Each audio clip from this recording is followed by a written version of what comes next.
Recording in progress.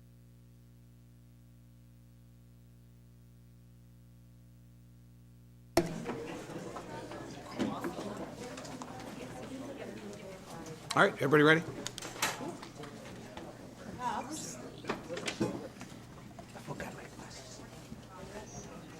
Well, no, we're not all ready. Just notice that. Yeah, we are. No, it's all right. Sit down, stand up. You're in Catholic church now.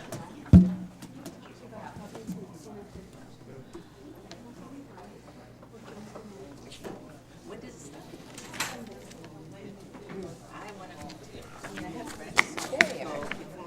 All right.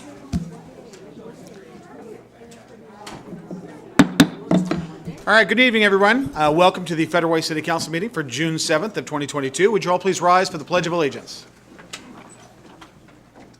I pledge allegiance to the flag of the United States of America and to the republic for which it stands, one nation, under God, indivisible, with liberty and justice for all. Okay, thank you. It's great to see everybody here. First, we are going to do an active shooter preparedness presentation with our Deputy Chief Kyle Sumter. I also wanted to let everybody know, Chief, before we get started with that, based on timing issues, I'm going to be calling during my emerging issues and report, when I talk about the pride flag displays, we're going to do that proclamation at that time, and that'll be item 5C. We're going to have to move that up, just because we've got, 5C.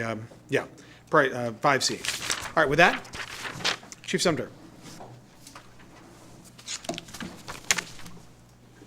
First of all, as you can see, we're going to talk about something that isn't necessarily a soft topic. And so if anybody viewing this meeting or anybody here tonight is triggered emotionally by ugly violence, I would invite you to take a moment to go get a drink and then rejoin us. Talking about response to active shooter and the Federal Way Police Department and a little bit about what's been going on in the nation recently. I want to begin, first of all, Council and Mayor, thank you for inviting us to be here. I want to begin by reminding everybody within the sound of our voices that the core function of law enforcement can be easily hidden in our job title. For instance, firefighter, it's real easy to see what their core function is.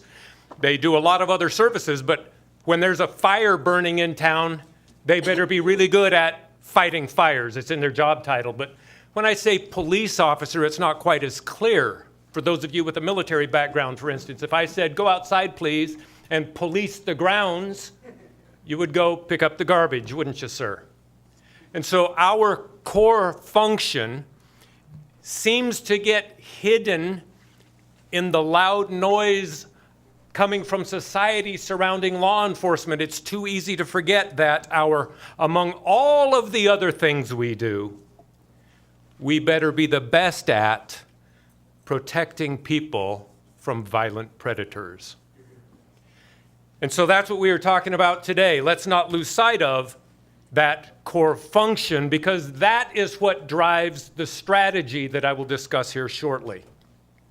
What is an active shooter? First of all, there are lots of different types of shootings. Today in Federal Way, we had an accidental shooting. Somebody playing with a gun in the back seat shot the driver in the front seat. That's a shooting, but it's not an active shooter. We can have a shooting at the mall where two people don't like each other and they pull guns and shoot at each other. That might be a shootout, but it's not an active shooter. An active shooter isn't somebody who goes illegally onto the BPA trail to practice target shooting at a tree stump. Although that might be ongoing shooting, it's not an active shooter because the target is not people. An active shooter is ongoing gunfire directed at people. Very simple definition there, and it's a special type of shooting. Where do active shooters target? The answer is very simple. It's wherever people congregate. Shopping centers, healthcare facilities, schools, and meetings like this. Here are some lessons learned, hard learned by this country, hard learned lessons. We'll go back all the way to 1966, the University of Texas. An assailant climbed to the top of this tower and started shooting. Notice that he was shooting for an hour and a half before law enforcement officers were able to interdict directly and take him out at the top of the tower. For over 90 minutes, the shooting raged on until law enforcement and a non-commissioned civilian who joined the officer up on top stopped the shooting. There was this one, which began as a bank robbery with two heavily armed robbers, as you can see, carrying automatic rifles. This one went on for 44 minutes, 1,100 rounds fired by the assailants. 300 police officers responded to it. And why couldn't they stop it? They were fighting these well-armed active shooters, and the police were armed with pistols and 12-gauge shotguns loaded with buckshot. And so we learned from that police officers, first responding police officers, must be armed with rifles. That was 1997. Here's one that most of you in this room have not heard about. I want you to look at the date, April 1999. And it's in the same region of the United States as Columbine, which is the next one I will show you, 5 days apart. This one was 5 days before Columbine, and you've never heard of it, except for maybe one or two people in this room. Why have you not heard about this one? Because what happened was the first two arriving patrol officers immediately entered this facility and engaged the shooter. By the way, at this library in downtown Salt Lake City, there were 95 elementary school students in there at the time the shooting started. The important point from this is no one else was injured after the police entered the facility. The shooter was killed, but none of the children were harmed. Contrast that with what happened here 5 days later, same region of the United States, where the police waited outside. They contained and called for SWAT, and it took 3 hours and 14 minutes for the police to enter the building and locate the shooters, who were by then dead at their own hands.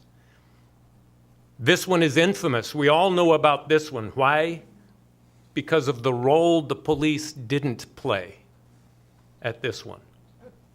When they did their jobs 5 days earlier in Salt Lake City, the shooting stopped and the nation grieved a little less. So what is the modern police strategy? It is rapid intervention, and it is undisputedly the industry standard in the United States since Columbine. I've been teaching this topic to law enforcement officers for more than 20 years. I've watched it evolve over those last couple of decades. Here is the police strategy in a nutshell. I'm not going to go into our specific tactics in a public meeting, post it on YouTube later. I'm just not going to feed that kind of information publicly. But the overall strategy is the police will contact the shooter and stop the shooting and apprehend the assailant. While that is occurring, we will send in rescue task forces. These are police-protected medical rescue teams entering the facility to rescue the wounded. That is to stop the dying. Then we will search the entire facility to make sure there are no other shooters hiding and no other victims who got missed. And then it is a massive crime scene requiring investigation that will last for several days. Then as a collective community, we will all work together to assist with recovery, which could take weeks, months, and years. Here are some other incidents that have occurred. Here's one you haven't heard about. In 2018 in Dixon, Illinois. You haven't heard of this police officer, have you? He was the school resource officer at this high school. When shooting broke out down the hall, a 19-year-old who had been expelled previously at this school started shooting up the place. Fortunately, this good, well-trained, well-equipped, willing officer was already inside the facility, popped around the corner, shot and incapacitated the gunman.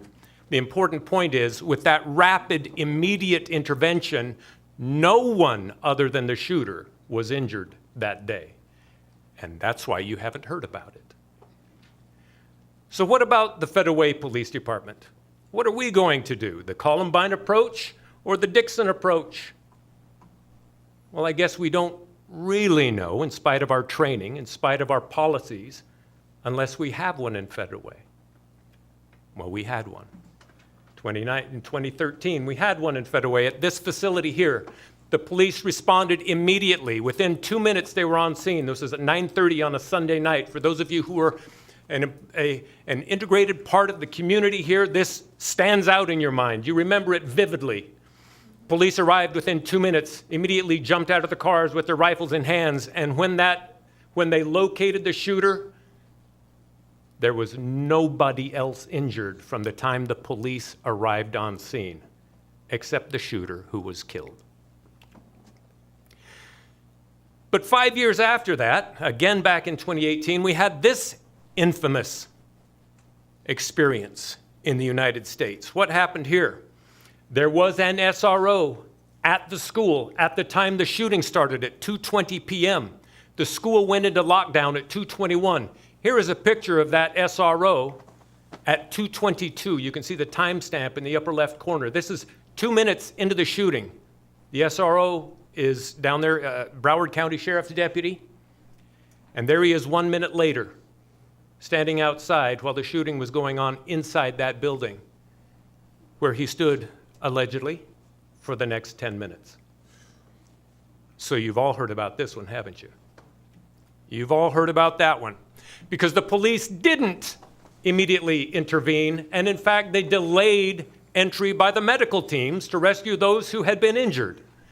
So here's another infamous one.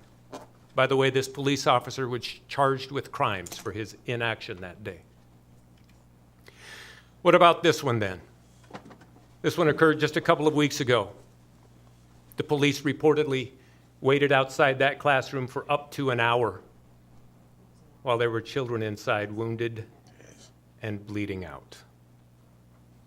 How does that fit within our modern strategy? Well, it goes contrary to it, and there's no other way to describe it. Could Uvalde, Texas strategy, which we say didn't work, could it happen in Washington? In spite of our training, in spite of our policy, in spite of what we know to be the right thing to do, could it happen here? As you know, if you've taken any leadership class or read a leadership book, you know that culture eats strategy for lunch. We have a strategy, but what about our culture in the state of Washington? WSCJTC is the Washington State Criminal Justice Training Commission. Let's look at their active shooter curriculum. This is as of today. The basic law enforcement academy is 720 hours of training. Of that 720 hours, only 86 of those hours are patrol tactics. And you can click that link if you get this later and look at the whole list of everything that's in that curriculum. You'll see so many hours for this topic, so many hours for that topic, and you will not find active shooter. Patrol tactics required by the state for experienced police officers. Everybody in the state of Washington has to take this 3-day refresher on patrol tactics, which emphasizes time, distance, and shielding. Isn't that exactly what they did in Texas 2 weeks ago? And there is no reference in that class to responding to active shooter events. We are required, every peace officer in the state of Washington, to take this crisis intervention training refresher 2 hours every year. It's a little different topic within the broad umbrella of crisis intervention training. Every peace officer is supposed to take this every year, and it emphasizes understanding and patience, which are important. No doubt they are important, but what is our core function? In those three, and those are the only 3 topics that are required by the state for Washington peace officers, for your general peace officer. Unless, of course, an officer gets into specialties of some kind, then there's additional training that might be required. 0 hours of those courses are dedicated to active shooter. 0 minutes are dedicated to the topic. What is the culturization occurring in the state of Washington when active shooter has been removed from the offerings? You can go to the website right now and look and not find active shooter even offered. So that puts it onto every individual agency to decide what the tactics will be, how they're going to train it, come up with the instructors and do everything, which is fine. We're happy to do it because we recognize it is our core function. But what is happening to the culturization of peace officering in the state of Washington? Here is, along with last year's, the 2021 legislation impacting law enforcement, was a requirement for the Washington Attorney General to develop a model policy for all Washington law enforcement agencies on the topics surrounding use of force. I have that document. I'm meeting with the authors tomorrow morning by Zoom. But I will share with you that in 35 pages, there isn't a single reference to active shooter. That policy, that draft policy, tells me how to respond to somebody who's spitting at me, what I can and what I cannot do. That draft policy tells me how to handle a crowd that's getting out of control, but not a word about how to respond to an active shooter. It is omitted from the policy. Here's an excerpt from it. Here is the culturizing that is occurring. When making critical decisions, officers may increase time available for critical decision-making by positioning an object between themselves and the subject, being aware of their surroundings, all good advice, and waiting for backup and other resources. This is exactly what happened in Uvalde. Continuing further, officers shall not do some of the following here that I have highlighted. Immediately approach a person. Fail to leave sufficient space. You cannot fail to leave sufficient space between an officer and the person. You cannot fail to give a person time to comply. How much time? You cannot you cannot escalate a situation. Well, what does that say about rapid intervention in a gun battle? Starts to get a little bit confusing, doesn't it? When possible, officers shall use all de-escalation before applying any use of force. These are great in some circumstances, perhaps when we are dealing with somebody who has behavioral health challenges. These are great approaches when dealing with somebody like that. But when we are dealing with our core function, these are the opposite of what a police officer must do in order to protect children and shoppers and churchgoers. Lessons for law enforcement then from that history I breezed through. From the Texas Tower in North Hollywood, we learned that police officers, the first responding police officer, must have the necessary tools. From Columbine, we learned that the first responding police officers, not just SWAT teams, must have the necessary training. And I tell you that in Federal Way, we have both. From Salt Lake City, Federal Way, and Dixon, Illinois, we learned that rapid intervention with the necessary tools works. We've done it here.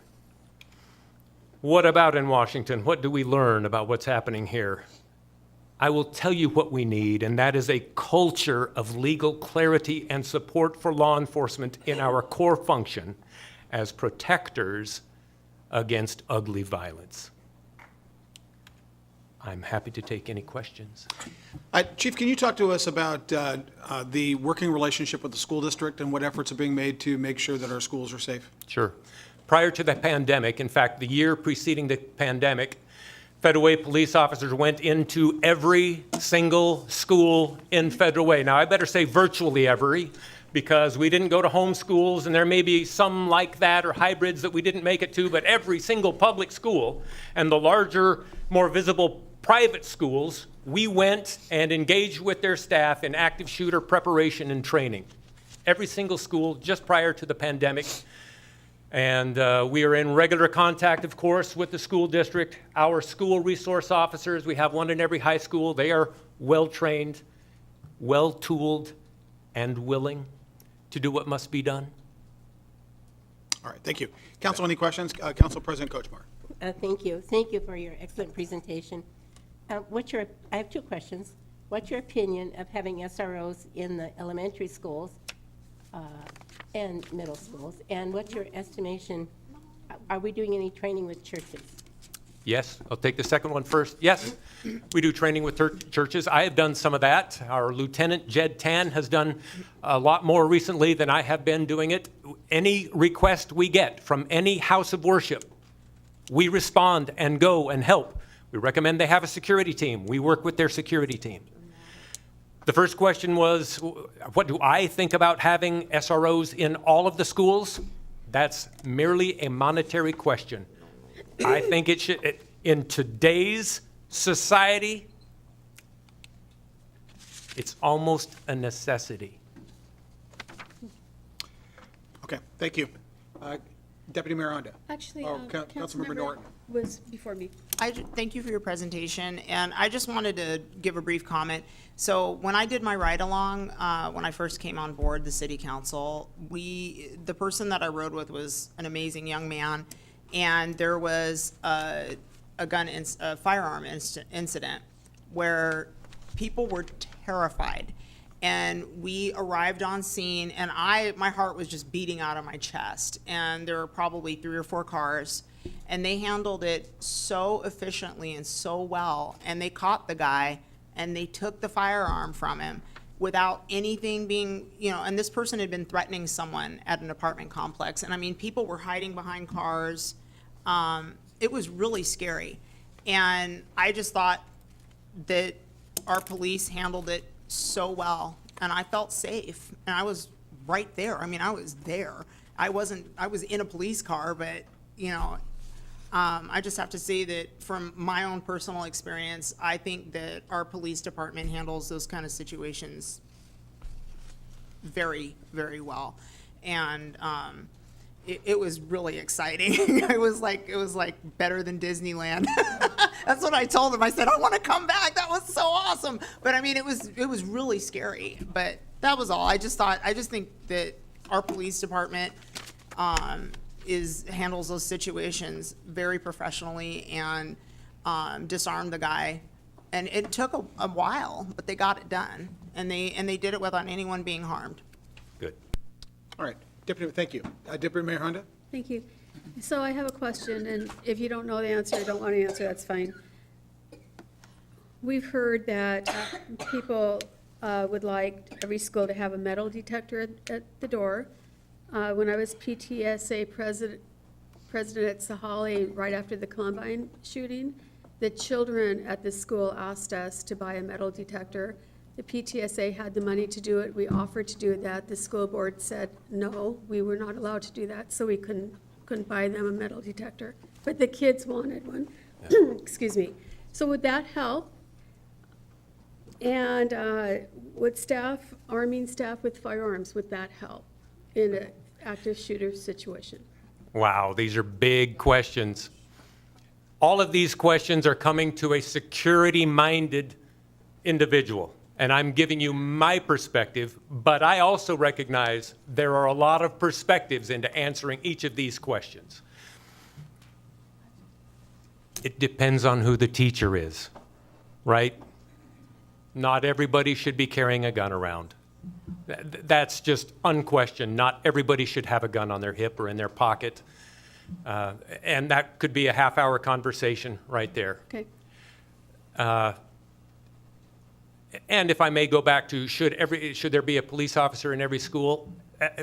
In my opinion, if you take the finances out, yes, develop good relationships, mentor children from an early age, establish good, healthy relationships from the beginning. There's a lot that could be done there, but I recognize the reality of the finances of that are probably unreachable. Now, a metal detector in the school, I don't think it could hurt. And from my perspective, from a security perspective, I think it should be done that way. I think there should only be one access point. All the other doors should be locked. Everybody must be funneled through there. There should be adults, preferably a uniformed person with a gun at that entry point, greeting people as they come through in a nice, friendly way, or at least visible to that entry point there. But the metal detector isn't going to keep out those who we have just seen, because they arrive with a gun and walk right through an unlocked door and start. So metal detectors wouldn't have kept them out. They would have walked right past the metal detector. There's also what I've heard before about that, when we were working on this previously with our emergency manager, there's the security issue about having people lined up in a queue waiting to go through there, and they're all lined up. All bottlenecked and bunched, yep, That presents a safety issue. yep. Just, in regard to, so anyway, we're going to continue to work with our school district partners and have discussions about this. Thank you. Yeah, thank you. Councilmember Walsh? Yeah, I know the answer to this, but just to clarify, the school resource officers are armed. Yes, Yes, just want to make sure that Thank you. everybody recognizes that. they are. Okay. And right now, we have two at each? One in each high school. One in each high school. Okay. Okay, very good. Thank you very much. Okay, thank you very much.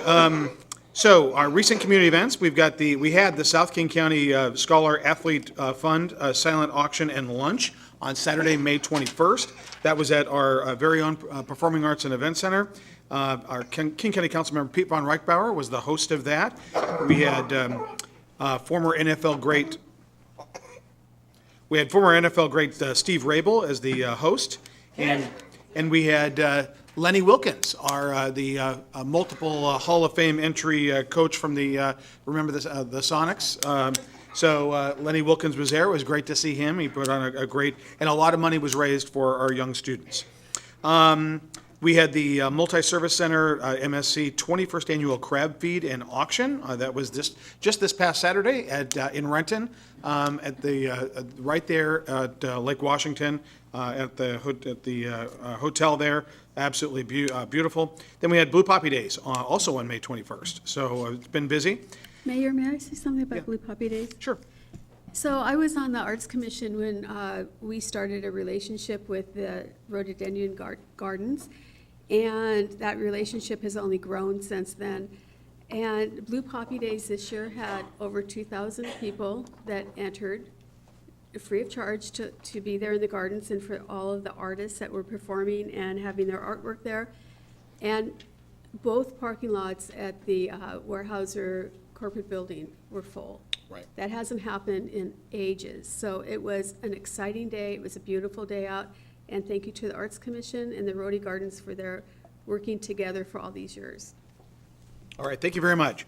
Okay, this is June is Pride Month, and if many of you may have seen the Pride flag out in front of City Hall, proudly displayed. We on June 1st we raised that flag, and also the same day we have four Pride flags out on 3/20th, two on either side of the big flag in our downtown area. With that, actually, as I mentioned, we actually have. We're going to do the presentation a little bit earlier for Pride for timing purposes with one of our presenters. Item 5C, Proclamation, Pride Month, June 2022. Councilmember Norton, would you like to, and we've got Allison Fine, Vice Chair of the Diversity Commission and founder of Federal Way Pride, and Dante Peoples.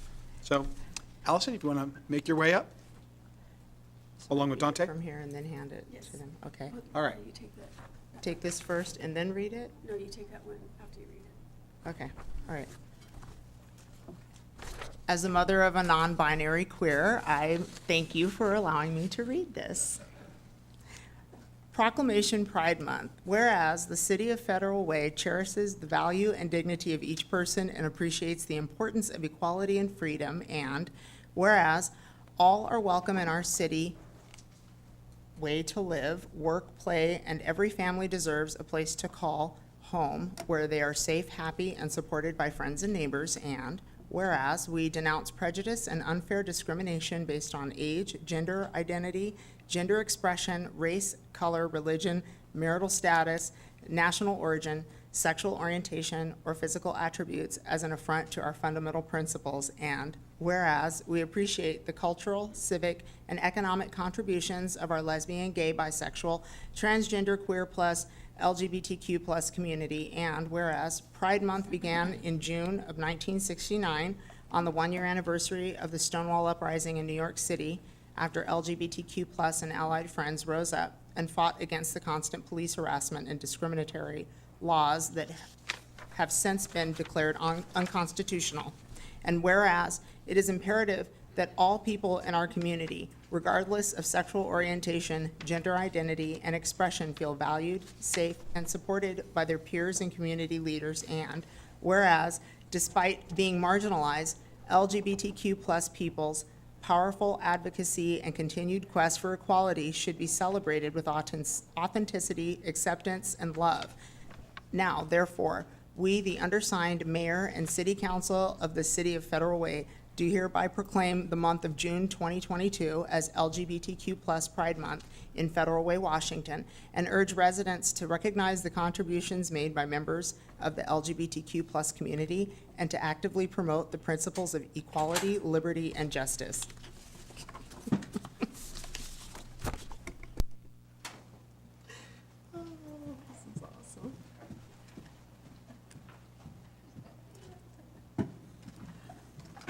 Thanks. You're welcome. Congratulations. Can I speak? Allison, floor is yours. Thank you so much, Mayor, Council, Council President, Deputy Mayor. There's so many titles right now. Thank you so much for this honor. I am a member of the Diversity Commission. I'm the Vice Chair, but I speak to you as a community member first today. It is an honor to be here today accepting the proclamation for the Federal Way Pride for the 4th year in a row. It is exceptionally special to be here as the same night as the Juneteenth Proclamation, because at the end of the day, these celebrations are all about liberation. Whether it was the Stonewall riots in 1968, 1969, where the brave queer folks in New York City fought back from the abuse that they were receiving at the hands of the NYPD on that fateful day. Or in 1865, where the words of the Emancipation Proclamation finally reached Texas. Honoring these historical moments are about celebrating the represented communities, about marking the moments that changed landscapes for people who were formerly mistreated, abused, disregarded, and unseen. We observe Pride Month and Juneteenth in June, but please believe that our existence are not moments in time. Our experiences are 365 days a year. December 2019, I sat in this very chamber in a tense and uncomfortable meeting where we discussed whether we would even fly a pride flag in Federal Way. And despite the opposition in the room, our leadership was brave. And in the early stages of a pandemic, we raised the first ever pride flag above our city hall. Today, for the 3rd year in a row, it continues to fly outside, marking the significant month. In June 2019, I also founded Federal Way Pride as an organization, and post-pandemic, we remain unshaken. Last month, we kicked off our first ever Pride events here in Federal Way, lovingly dubbed the Pride Train, as it represents a series of events over the year that make up the Federal Way Pride. We invite you to follow us on social media at Federal Way Pride Community, and on Instagram at Federal Way Pride. We have events planned in every single month, including bingos, brunches, family-friendly movie nights, comedy shows, and on August 6th from 1 to 5, our first ever Pride picnic at the Wayside United Church of Christ. These events are not just for the queer community, but for the community as a whole, for anyone who wants to celebrate the inclusion that all queer folks in Federal Way deserve. So thank you for the acknowledgement of this month, but I ask you all to remember that queer lives matter, Black lives matter, and in Federal Way, we are always here. Now I want to introduce you to my friend Dante Peoples. Most of you guys know that my daughter is a Special Olympian here in Federal Way. She is developmentally delayed. And when we moved to Federal Way, Special Olympics is one of the most welcoming and amazing groups of people that I've met. I met Dante. His mom is back there. Monica Woods is back there. And in the last few years, Dante, who is also special needs and also a Special Olympian, powerlifting right now, came out as queer. And if you think that being queer as a cis person who's neurologically typical, Dante is one of the strongest people that I know. And he really inspires me every day to do the work that I do here, because he has come out as brave among the bravest. So I wanted him to be here to accept this with me today. And just say thank you for always being true to who you are. You're welcome. Do you have anything you want to say? Hi. You just want to say thank you. Yeah, I just want to say thanks to all of you guys for like inspiring me to come here today. Is that it? Yeah. Great job, Dante. Thank you so much. Thank you, Allison. Thank you. Thank you. And I do want to make sure that we'll do the Juneteenth proclamation next as well. I've got some things we're going to talk about, just different things going on. But since we're doing proclamations before the public comment, Council President Kochmar, do you want to say something? Yeah, I just realized I want to say, I don't have COVID. I have, all that white stuff floating around, that cottonwood. Well, turned out I have allergies that went into bronchitis, that then went into laryngitis, and they have this miracle drug called erythromycin, thank heavens. So I'm on the mend. It's just that sometimes my throat gets real dry. But I want to say, Allison, thank you. I have a developmentally disabled grandchild, and yes, the developmental challenge community are wonderful, wonderful people. You're right. And thank you, Allison. Thank you for your work. Thank you to Dante for your courage, and very much appreciate it. We've come a long way in the past couple of years, so thank you. I want to acknowledge our state senator, Claire Wilson. Senator, thank you for being here. Let's give her a big warm round of applause. Thank you. Thank you for the work you do, Senator. Okay, now we've got, let me do the announcements, and then we'll do the proclamation. We've got Juneteenth events coming up. We've got the flag raising next Friday, June 17th, here at City Hall. We've got Juneteenth at the Federal Farmers Market the very next day, on Saturday, June 18th, from 9 a.m. to 3 p.m. That's at the market. That's the market has now moved from alongside the Commons to back behind the Commons. So hope to see everybody there. And then we've got the Juneteenth walk on the BPA Trail starting and ending at Celebration Park, and that's actually on Monday, June 20th, from 10 a.m. to 3 p.m.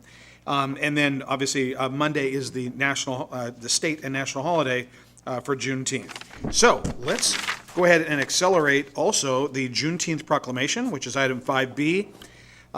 Deputy Mayor Honda to Trinice Rogers, Chair of the Diversity Commission, and Evan Cook of the Federal Way Black Collective. Thank you. Could Trinice and Evan come to the podium?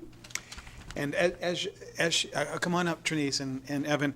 And I just want to say, Trinice, I remember well when it was me, you, your daughter, husband, downstairs in the Patrick Marr room where this was first suggested. And so I want to say thank you so much for all your work. It's been a couple of years as well, so thank you. Absolutely. Hi, Evan. All right, so I'll read the proclamation, then I'll bring it to you and let you have a few words. Whereas our country is made up of people from every nation on earth who are declared equal, not only in freedom, but also in justice, both of which are essential for a healthy and productive civilization. And whereas our nation was conceived on July 4th, 1776, with the Declaration of Independence that boldly and historically proclaimed, we hold these truths to be self-evident, that all men are created equal, that they are endowed by the Creator with certain unalienable rights, that among these are life, liberty, and the pursuit of happiness. And whereas at 2 p.m. on New Year's Day, January 1st, 1863, using his war powers as president, Abraham Lincoln signed the Emancipation Proclamation, providing that all enslaved people within any state currently in rebellion or designated part of a state shall be then, thenceforth, and forever free. And whereas the Emancipation Proclamation made the permanent abolition of slavery a Union war aim and provided the legal framework for the emancipation of nearly all 4 million enslaved peoples as the Union armies advanced. And whereas, hearing of the proclamation, many enslaved people escaped to Union lines as the Army units moved south.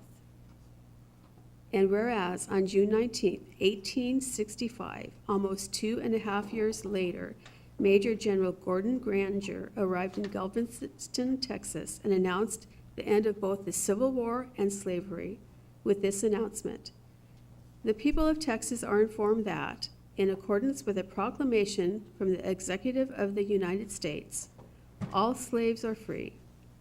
This involves an absolute equality of personal rights and rights of property between former masters and slaves, and the connection heretofore existing between them becomes that permanent employer and hired labor.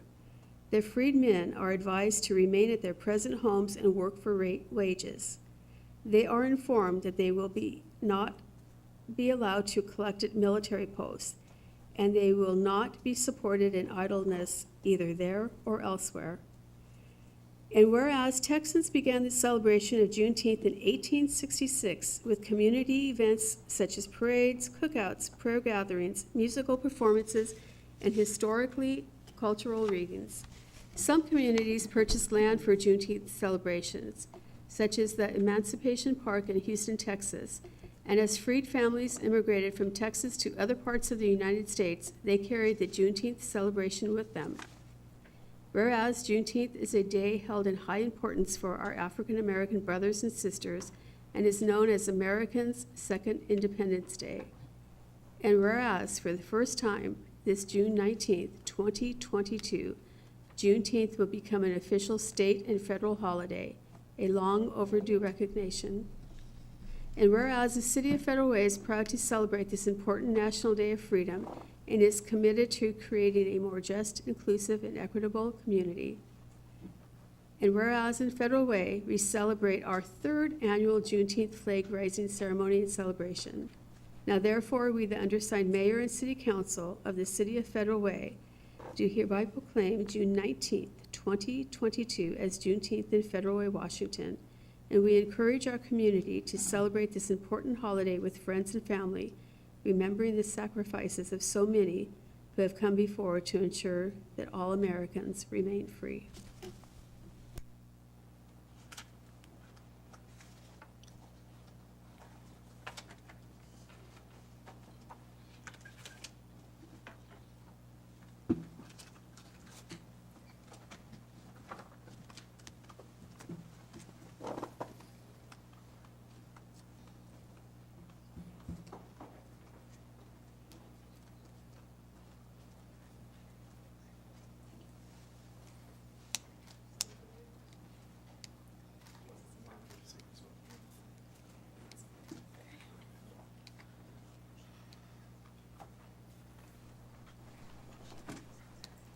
Thank you, Deputy Mayor Honda, and thank you, Council and Mayor, for this proclamation.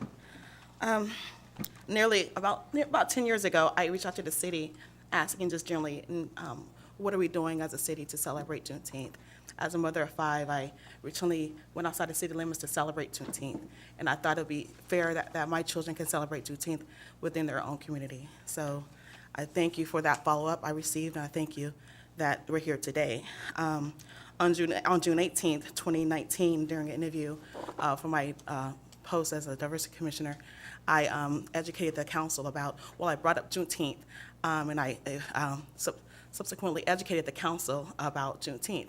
Some of them were unaware of Juneteenth, so I was grateful that they were intrigued about Juneteenth and that they were open to actually possibly recognize it in the future. In terms of Juneteenth, the Declaration of Independence originally was worded in pursuit of free land and labor. It was worded free land and labor, but it was originally worded in pursuit of happiness. And so when we think of in pursuit of happiness, it was originally interpreted in pursuit of free land and free labor. So when we think of labor and Juneteenth, the original declaration was worded that. So I think it's important as a community we know that even then, the intention of our country was pursuit of free land and free labor. And so when we think of Juneteenth, we think how powerful even just free labor is in today's society. Fortunately, the City Council was really open to the idea of Juneteenth, And so now as we come with today, today's Juneteenth Proclamation, for me, is a symbol of contributions of enslaved Africans in the United States. Our very own John Connor, a former slave actually from Texas, decided to settle here in our city of Federal Way.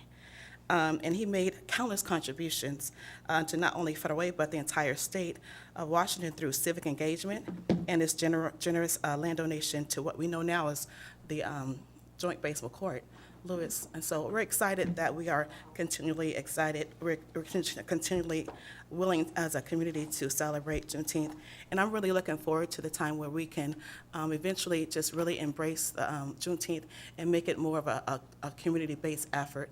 You know, it's one thing where the nation's celebrating. It's another thing when we have a mayor like Jim Farrell that's willing to raise the flag, not because it's mandated by the nation, but because he made a choice 3 years ago to say it was okay, it was a good thing. And I appreciate the efforts not only myself has made to really make that come to fruition, but the other people in the community that has really spoken and really advocated for that. So with that, we thank you, and we just look forward to many more Juneteenths, and we're excited to see you all engage in our upcoming festivities. Thank you. Thank you. Evan, did you want to say something? You're good? Okay. All right. Okay, we've got the shopping cart program, and when the shopping cart program is done, let's go ahead and we're going to do the proclamation for the National Gun Violence Awareness Day as well. Just let's just I'll take care of that one as well. But there have been quite a number of questions and interest about the shopping cart program, and with that, Brian Davis. Thank you, Mayor, council members. So just a brief lead into our shopping cart program for those who are not familiar with it to begin with. In 2018, this council enacted an ordinance that started a new program for the city in which, I'll do it in a minute. Sure. Yeah, okay, yeah. I'm on camera, Thomas, so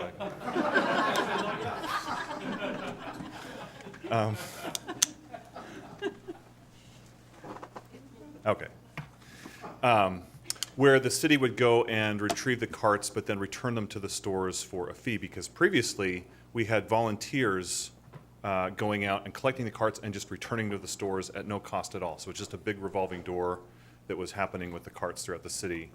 And there was little motivation on the store's part to do anything as far as security goes, because there wasn't any kind of repercussions for carts leaving the property. So in 2018, we gathered the stores, or at least the stores that we could contact in this very room, had a series of meetings with them to identify the problem, because our volunteers were going to go away. And so we in order to fund the program, fund the employees that were going to retrieve the carts, we couldn't do it for free. In concert with, we wanted to provide some sort of incentive for the stores to, again, provide some security measures to reduce the amount of carts that the city then had to pick up and either hold or return to the stores. And we had some really good meetings with the stores. They raised some good points, and the large takeaway from those meetings was that they wanted whatever the city did to make it more of an incentive approach rather than a punitive approach. And so that's what the ordinance is based on. There is some, some might view it as punitive. Some stores ultimately disagreed, but we felt it was the right balance between trying to provide the incentive for stores to have those measures in place. So I'll start the presentation now. I'm off camera.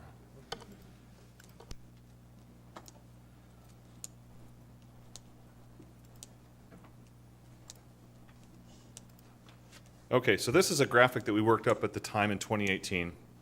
So the step one is that the city goes out, it retrieves any carts that we see that are abandoned in the right of way, or in cases where private property owners allow us to go on properties, then we'll go and pick them up.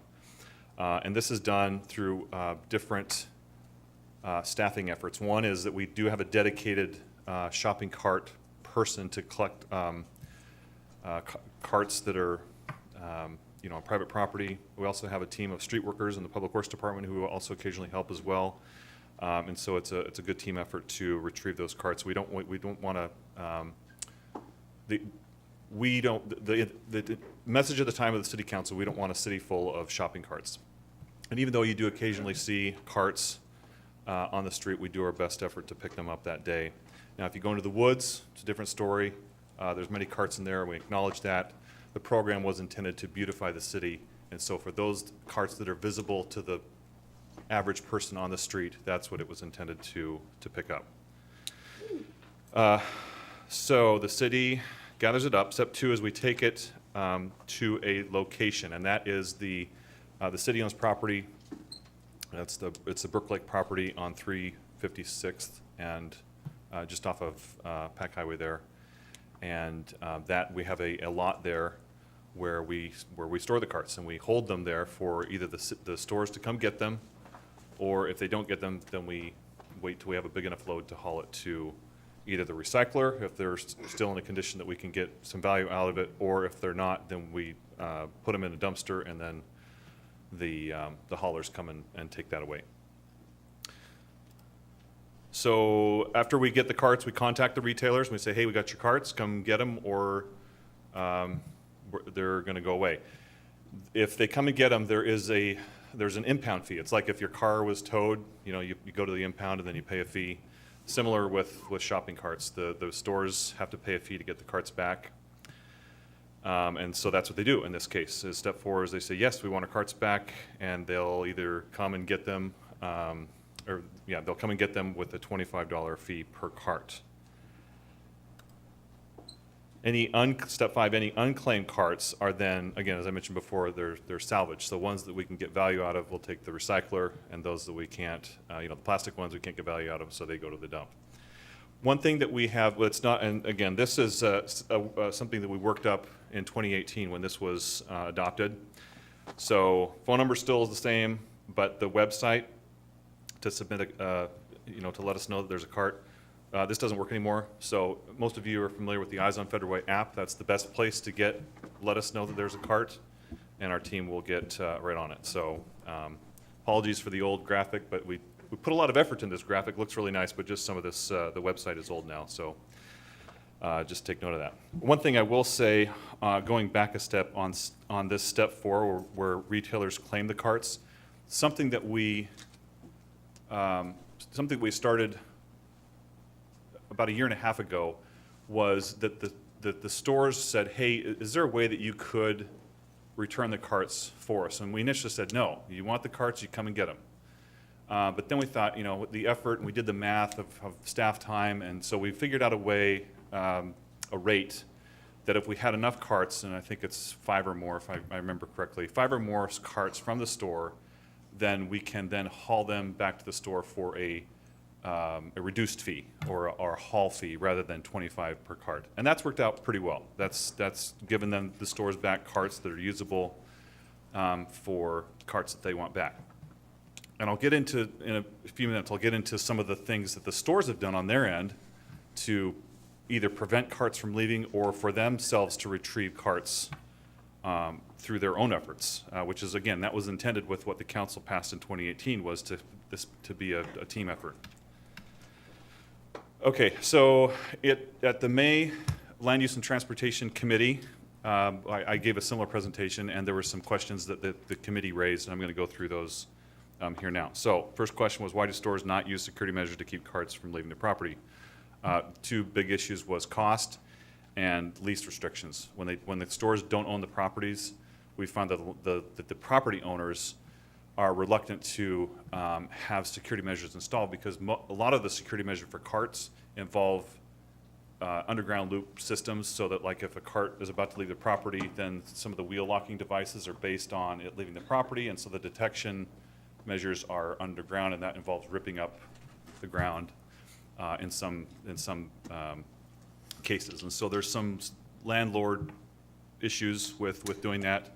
With some of the bigger stores, they typically own the property, so that's not so much a factor, and neither is cost. So this is primarily we're seeing this with some of the smaller stores where they're reluctant to install security measures just because they don't have enough carts, they're a small store, and it's cost prohibitive.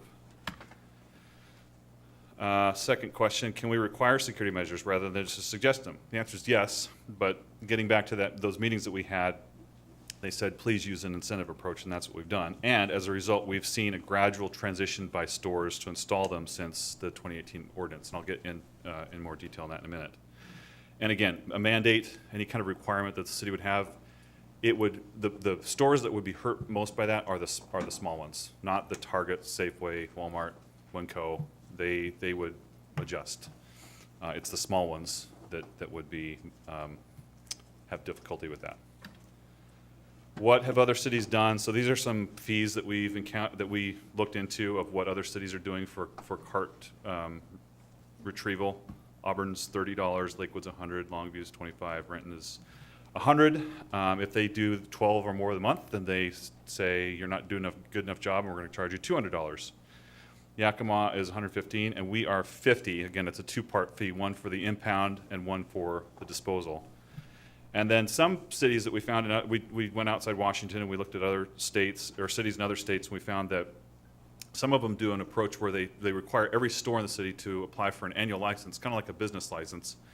But on the form, they say, who is your shopping cart retrieval service going to be? Because you're required to have one for us to issue this license. So they're required to have one, and then if there's any carts that they see in the city, they call that number and they say, get this or else.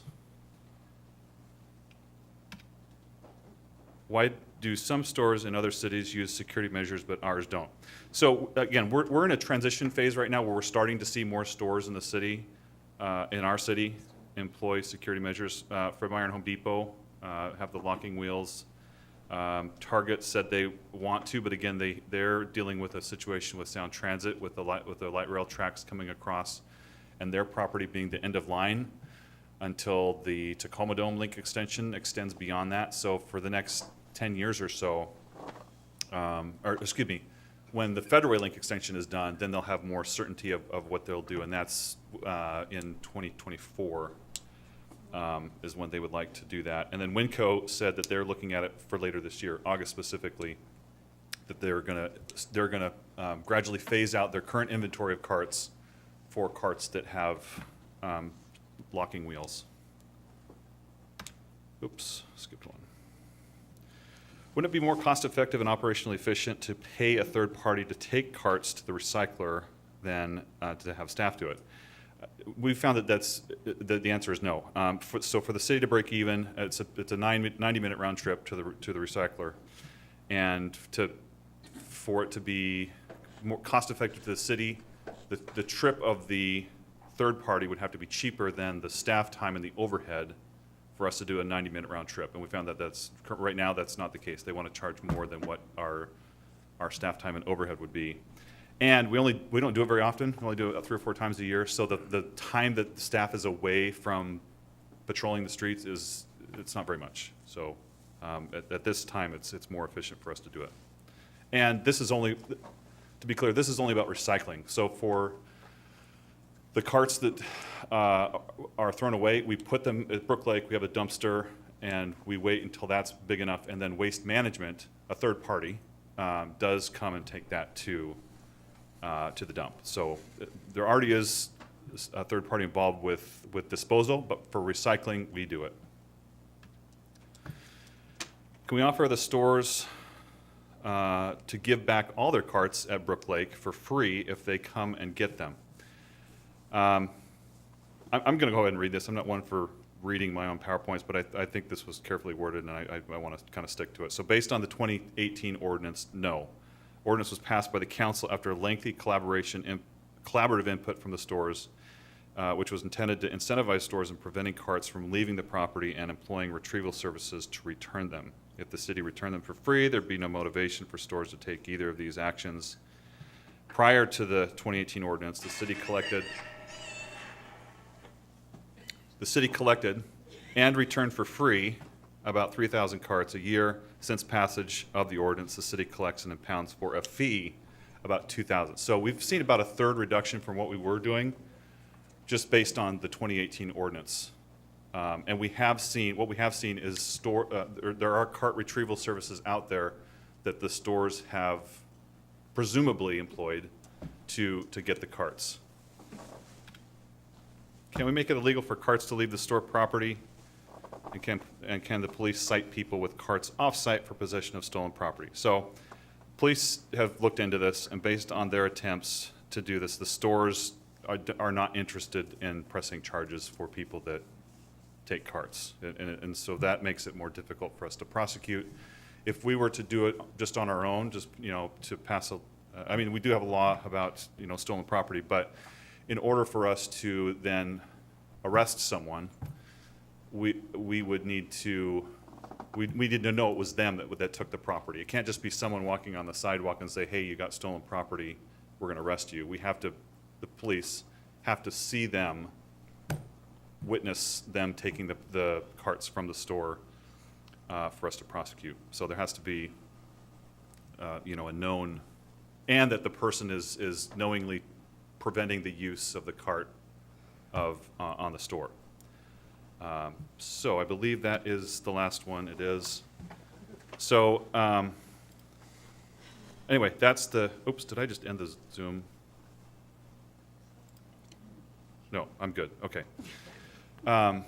So again, the intent was to provide an incentive and a transition time for stores to think about it more, which we have seen. And this, again, to be clear, this is not intended to get the carts that are deep in the woods. We have a separate process for that, and through our abatement process and working with property owners on that.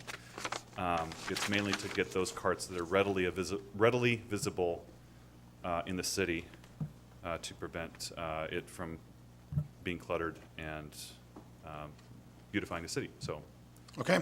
questions? Councilmember Walsh? Well, what is protocol if somebody is pushing a cart down Pack Highway full of stuff, and the police or whoever who normally collects the carts sees them? What's protocol then? Can we do anything then? We don't engage.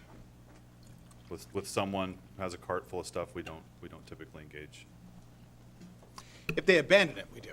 If they what? If they abandon the cart. Yeah, we no, but but to his question, if the person's there with the cart and their stuff, Yeah. and we ask them, hey, did you take that from the store property? And they're gonna say no, and then we say, okay. Can there be nothing for possession rather than citing them for stealing property, but possession of stolen property?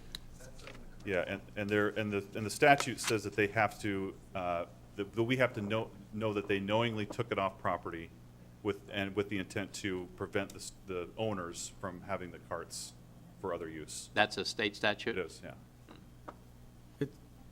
Brian, just to Councilmember clarify, Councilmember Dovey? Mayor, if I could. I just have a follow-up Hold question on, on what. hold on. Councilmember Dovey, I just want to clarify one thing, and I hear some murmuring from the audience because people know. There's actually two prongs to the shopping cart theft statute that is a state statute. One is actively taking off the property with intent to steal it. The second is if you knowingly are pushing it and you know it's stolen and your intent is to keep the store from using it. It's still, the issue is proving that they know it's stolen. It's difficult. So it would take a lot of police resources to try to pin down that criminal intent element for possession of stolen property. If the stores were required to have a placard on the cart saying if this is off of the store property, it is stolen property? They currently are required to have that on the cart, and it's usually pretty easy to take off. Is the problem. There's a practical, actually, Councilmember Dovey, do you have a? I just had a follow-up question. It's kind of related to carts. I happened to witness the other day somebody wheeling a cart out at Target, the two security officers chasing him or keeping their distance. They called the police and they showed up instantaneously. The fellow dropped the cart and walked off to the mall parking lot. The police officer basically gave the cart back to the security and the perpetrator just kept walking. Is that standard protocol, or is that because of the new laws that the state passed so we couldn't do anything? Chief, that's a law enforcement question, if you don't mind. And the officer did an amazing job. He didn't know I was watching, but I just happened to be in the right place at the right time when the theft was going on. Without having all the details, I can't definitively say why the officer made that decision, but based on what you're describing, the officer would have reasonable suspicion, And with the modification of the reform law of 2021, we can again detain people for reasonable suspicion if we believe they committed a crime. So in that situation, just based on the facts, I would think that the officer could engage and detain that person until we figured out what was going on. So, but again, I don't know what the radio dispatch said, what information they had. Maybe that's, at that time, maybe they didn't feel like they had enough to detain that person, but, so I hope that answers your question. Yeah, the officer did a great job. The guy left the things and Target took their product back, but I just found it interesting. Well, I'm glad the officer was there to intervene. Thank you. All right, Councilmember Seffa Dawson? Yeah, thank you, Mayor. Thank you for the presentation. The, 2 questions. How long do stores have before they have to claim what's been? They have 14 days, but we're pretty generous. So how do we know, how do they know that? We city we has send it? them a letter. Okay. And then the second, well, not question, but not Target, Ross has the long poles that stop any of the carts from leaving the store itself. Is that something we can encourage other stores to do? We don't specify what security measures they are required to do, only that they have them, and then they can get a reduced fee. The Ross model probably wouldn't work for, Winco, Costco kind of situation, just because the hauling so much stuff to the cars. So different security measures for different stores and the products that they're selling. For Ross, it works great. But to your question, can we require them to specifically have something like that? We don't specify which security measures they're required to have. Not require, but maybe suggest. Yeah. All right. Thank you. Okay, thank you very much. Let's, thank you, Okay. Brian, appreciate the presentation. Great job in the presentation. Okay, let's actually go to the 5A. We've got some folks here for the proclamation for National Gun Violence Awareness Day on June 3rd. Councilmember Tran, and then we also have Betty Taylor and her family present. So, Betty, come on up. And Councilmember Tran, go ahead. Thank you, Mr. Mayor. While we wait for Betty to come up, I just want to mention that I have to wear a mask today because I have an upcoming international flight, and not because of the council president here. I'm clean and clean.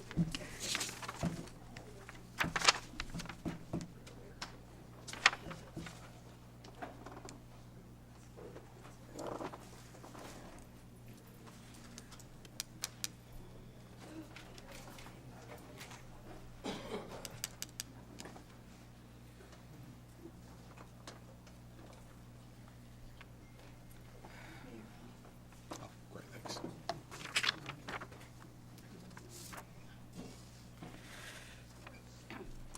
City of Fairway National Gun Violence Awareness Day, June 3rd, 2022. Whereas National Gun Violence Awareness Day is to honor and remember all victims and survivors of gun violence. And whereas this day declares that we as a country must do more to reduce gun violence. And whereas Americans are 25 times more likely to be killed with guns than people in other developed countries. And whereas support for the Second Amendment rights of law-abiding citizens goes hand in hand with keeping guns away from dangerous people. And whereas in September of 2021, Asra Nehemiah Taylor was tragically shot and killed, leaving family and friends in Fairway and South King County in Reef. And whereas to help honor Asra and Americans, those lives are cut short. The countless survivors who are injured by shootings every day, as well as the family and friends who have lost their loved one. As a city, we join the National Coalition of Organizations that have designated the first Friday in June as National Gun Violence Awareness Day. And whereas we renew our commitment to reduce gun violence and pledge to all to do all we can to keep firearms out of the wrong hands and encourage responsible gun ownership to help keep our residents safe. Now, therefore, we, the undersigned mayor and city council of City of Fairway, do hereby proclaim June 3rd, 2022 to be National Gun Violence Awareness Day in the City of Fairway. Encourage all citizens to support their local community's effort to prevent the tragic effect of gun violence and to honor and value human lives in the City of Fairway, Washington. Signed this 7th day of June 2022.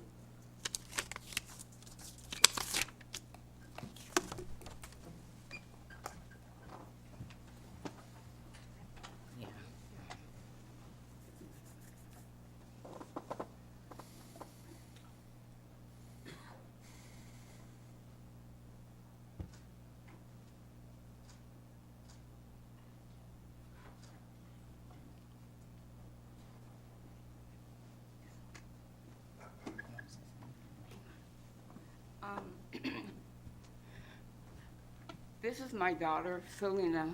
This is the mother of Ezra Nehemiah Taylor, who was shot September 21st, 2021. And my family, and my dad, my sisters, my nieces, my great-granddaughter, my pastor, Joe Bowman. We, on behalf of our family, we thank you, City of Fairway, for acknowledging the National Gun Violence Awareness. As you may know, it's very difficult to stand here and talk about the gun violence awareness regarding my son, her grandson, and the family of Ezra Taylor. And we just want to acknowledge that Ezra was a great young man. And when he was born, he lost oxygen. The doctor said he would never talk and he would never walk. He then graduated from high school. He walked and talked. He walked down the aisle and received his diploma. After that, he was enrolled in New York Film Academy because he wanted to be an actor. He was an actor. He just finished his movie. And he has a clothing line called Keep It Easy. He wanted everybody to know that anything that you do, anything that you say, you have to keep it easy. He was a wonderful man. And this day, National Gun Violence Awareness, is a day where we change lives for the better. In the midst of our pain, I know that there's purpose. And we, as a family, we're together and we're empowering the community. With Ezra's Hands Outreach, we're doing an amazing thing in the community by mentorships going into high schools, elementary schools, college is anybody that comes across us, we would make sure that we have the tools to provide for people that will bring excellence to them, to their families. I am also a part of Corrective Justice. Corrective Justice is a cohort of different ones that are making changes for the lives of people that lost to gun violence, that lost for many lives. And I do know that you can grieve your loss. But I know that never get lost in your grief. Because if you get lost in your grief, then there's no purpose to change what we need to change in our community. And for us, we love unconditionally. We don't hate. We love. And we're going to continue to love. We're going to continue to do the things that Ezra would want us to do. And that is continuing to be empowered, continuing to love the community that's hurting. And for us to hate, it defeats the purpose. So we're going to continue to love on this National Gun Violence Awareness Day.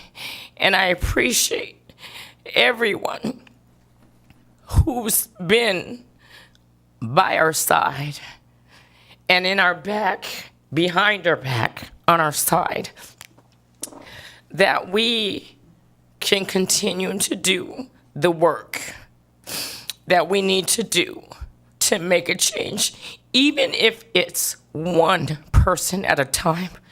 If it's one person at a time, we did our job. And so I thank you, City of Federal Way. I thank you, community, for being a part and making a difference in this community. I thank my family. If it wasn't for my family, it would just be so much harder for me to continue. But for me to have a family that is here and always will be here, it is amazing. And for you, I thank you once again.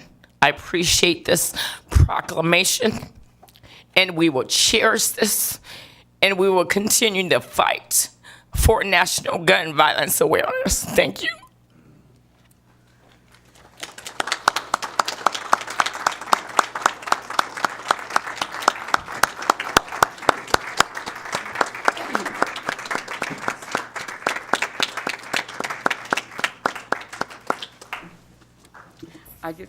I just want to, y'all know every time I get up here to talk about my grandson, I fall apart. Y'all don't see me fall apart too many times. But I just like to say, I'm grateful for how I didn't even know about National Gun Violence Awareness Day had I not been doing research on the internet. But as soon as I found out, I immediately made an appointment to talk to Jim Farrow, Mayor Jim Farrow. We sat down with Bill Badino. I thank you so much because he embraced the ideal. He just embraced it. Thank you, Jim. Thank you. I appreciate you so much. Thank you, Betty. Thank you so much. I've been telling everybody, Jim has been there for us. He really has. The city council has. But I thank Jim, I thank you so much. I thank you for the encouraging words. I thank you so much. I was gonna say, if we could take a picture, but can we have is that appropriate? Would that be appropriate? Yeah. Okay, but Jim, can the city council, can we do that? Yeah. Can y'all? Well, actually, why don't we have the family come here, and then Okay. council will come up here. We'll Okay. put it all together. Okay. Bruce, can you help us?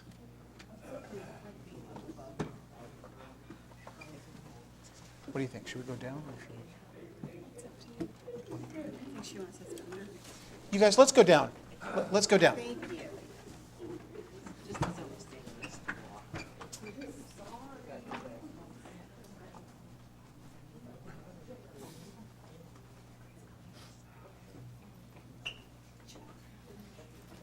we get Ezra's?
Okay, everybody. Thank you, Betty and family. We're praying for you. Thank you so much for sharing your heart. Thank you, Senator, and thank you, Pastor, for being here. Thank you, Pastor Joe. It's an unimaginable loss. I can't even imagine. Okay, now is time for public comment. Normally, people have 3 minutes unless they've written down the names of 5 people that they're speaking on behalf. The yellow, green means go, yellow means you've got 30 seconds, red means please stop. And after our retreat earlier this year, we're just asking people not to give their address, but just the name of the city they live in before you start talking. With that, I'll list off a couple of folks, and if you can kind of just be ready to go, we'll go through these all in good time. Alexandra Milston, and then Ken Blevins, and then Jeffrey Tancredi. Alexandra?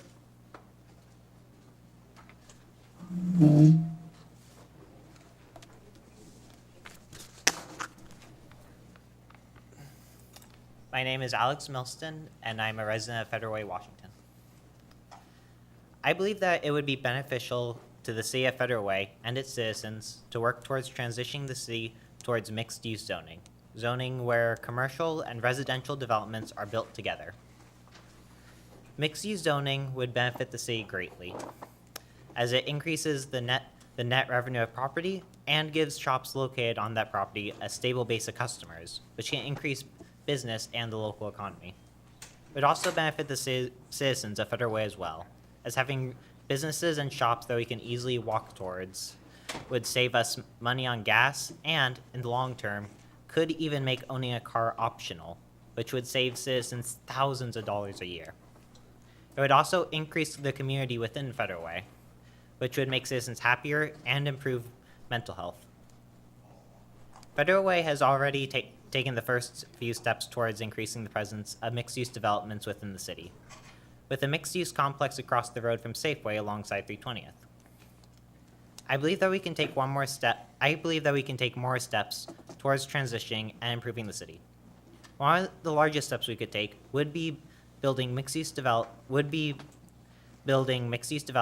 and other walkable and livable forms of infrastructure, a priority and goal of the 2024 Comprehensive Plan for Federal Way.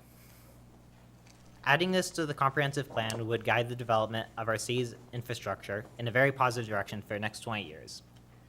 And I also want to make it clear that mixed-use zoning can be used with middle housing, with townhouses, duplexes, quadplexes, etc. It works with all those forms of housing. In addition to this great step, we can also do other steps right now. Constructing a mixed-use development on the TC3 property, a currently vacant lot by the abandoned Target, would be great for the city and the inhabitants and businesses of the property. Another vacant property is the property by 1st Avenue South and South 328th Streets intersection. The current proposal for that property is an apartment building, which can be easily changed to a mixed-use building with very little change to the original plan. Or if we decide not to go with that plan and stick with the original plan, which was an office park, we can also do mixed use with offices and commercial in that area. Having mixed-use developments on these properties would bring the great benefits that I mentioned earlier to the city, and would be another great step towards the long-term improvement of Federal Way. Thank you. Thank you, Alex. You're real natural. I think, have you set up your informational with somebody here at the city to sit down and talk about your planning future? Alex attends many land use meetings Yeah. and council meetings and other committee meetings. He's here all the time. And this is his great-grandmother in the front row. Hi, thank you. Alex, we're going to have, Brian, can you reach out to Alex and if we have, Yeah, I think you've already connected with our planning manager, Keith Niven, if I'm not mistaken. Yes. Yeah. So- oh, great, already And I done. think you've applied to the Youth Commission, correct? Yes, Or I not have. yet? Okay. All right, thank you very much. Thank you. Great job. Okay. All right, now we've got Ken Blevins. Can I bring something to you? Sure. I mean, it might look a little funny, but it's kind of sad. So, because it's, this is a homeless drug addict pushing a cart in our city, and The stores are victims in this. It's the county and the city that's not doing anything about it. The county's actually dropping people off here in council, mayor. Can we, hold on, can we restart the timer? Ken, is this mine, or did you want it That's back? for you. Oh, thank you. That's for you. That was put Okay, together. I just want to make sure. Yeah, it's the new Barbie. Okay. It's the homeless drug addicted, not the homeless, not just the addicted. They're the homeless drug addicted Barbie. And it's you can find it at Federal Way, wherever. So, Brian Davis, I kind of almost want to give it to you because of what you had said. It's unfortunate that you don't know the law. So the law is that the carts, the RCW says that there's a stolen cart law. It's also, it is against the law to possess stolen carts as well, not just stolen property or whatever, it's specifically stolen carts. And the reason why we know these are stolen is because it says Target on it. So just to let you know, you have to actually, places like Lakewood, I don't know if you looked into Lakewood, Washington's right down the road, they actually made an ordinance to make it very specific of what needs to be done by the stores, the retailers. But I really do think that it's unfortunate. It wasn't this council, just to let everybody know. This council, I don't think, would have done something like the last council and made the retailers the victim when it comes to this. We do need the police to be able to do their job in this. It is the law. They're law enforcement officers here. But I was told years ago by the police that they couldn't do anything about it because the carts and the retailer is not up to RCW compliance. And so I think it's very simple for our leaders in this city to stand up and do something about something that's very prevalent in our city. The garbage, the carts everywhere, it's just sloppy. It makes everybody think sloppy when you think of Federal Way, felony way. And it's not a felony to steal a cart, but there's a lot of felonies happening within the carts and without the people that are pushing these carts. They're coming into our city, they're being dropped off here. First thing they do is they go to Target and they victimize them, and then we turn them into then we victimize them more as a city by charging them $25. I was talking to Target months ago, and they had just paid $900 to get some Target carts out. They also paid thousands of dollars to be able to get carts from other cities, other stores, to be able to supplement it. I also went to a smaller store, Wine, Copy and More, and they had just paid $800 to the city. I just think that's extortion. I think it's kind of, honestly, it's laziness. I think that we have an attorney here, a city attorney that's supposed to work for the city. He should know the law as well. We need to actually actively get this thing done because there's so many things going on. We have Juneteenth. All these things are very important for everybody to know about our history, about the people that live in our cities, all those things. But all of us are being affected by the carts. These addicts are being able to move from place to place, and we're enabling them to be able to move from place to place and leave their garbage everywhere, go into the woods and destroy the woods, go into the stores and cause everybody else angst to actually go to a store and feel safe or not. I do think this should be number one thing, that it's a priority that can actually get done pretty easily, and I think the police can actually do their job, and I think they want to do their job. I don't think they want to make excuses. So anyways, I thank you for your time, and I hope you enjoy your gift. So thank you. Thank you, Ken. And Ken, thank you for your advocacy. Thank you. I am going to keep this, and but I want to let you know that that your advocacy is not going on deaf ears. We're going to talk about it. We're going to think about it. Okay. All right. So thank you very much. Jeffrey Tancredi.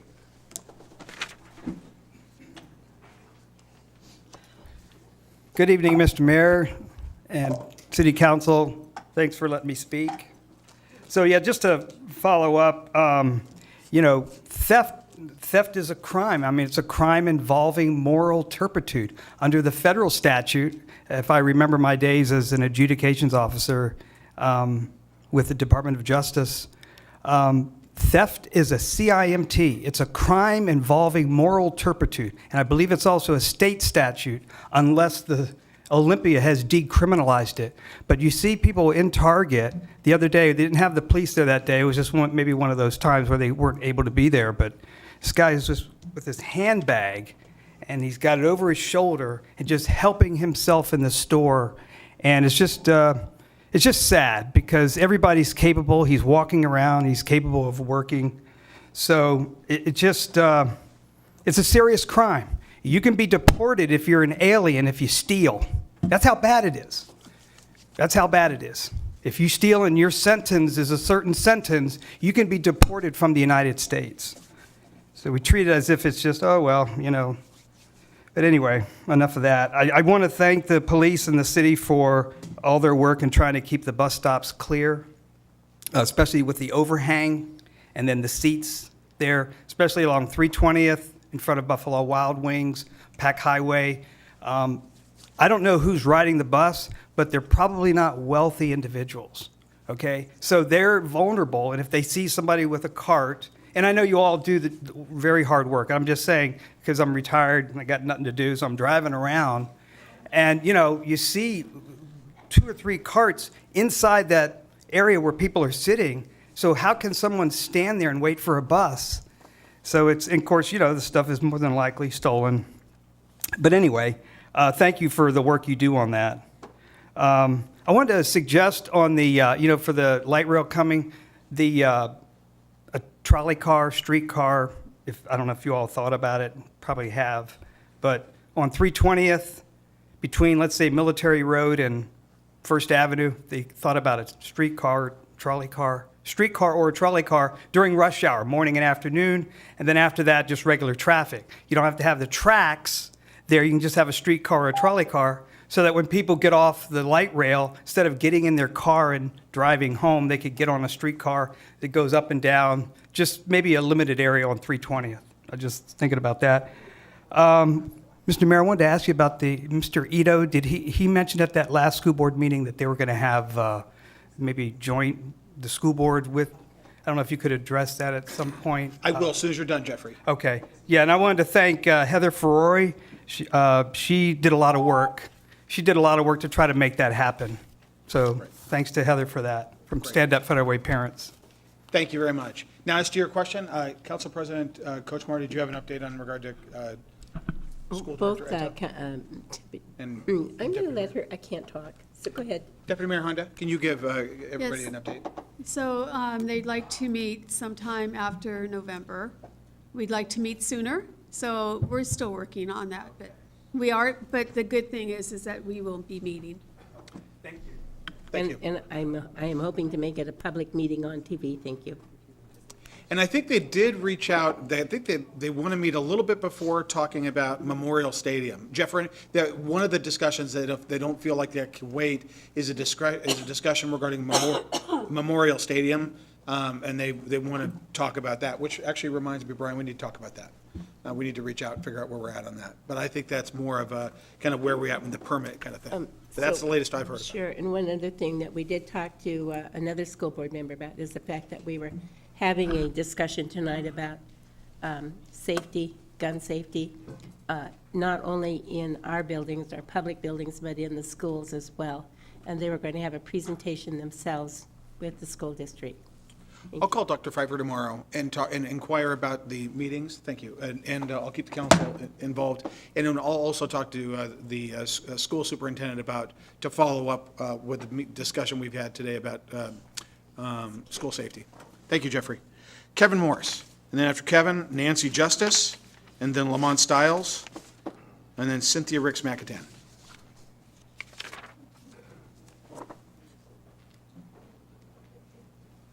Mr. Mayor. Sir. Deputy Mayor and Council. First of all, I want to commend the officer that made that wonderful presentation earlier in the meeting, at the beginning of the meeting. It was very, very impressive. I'm addressing you tonight to inform you that the Freedom of Information Act request was submitted, that I submitted earlier today at the school board study group.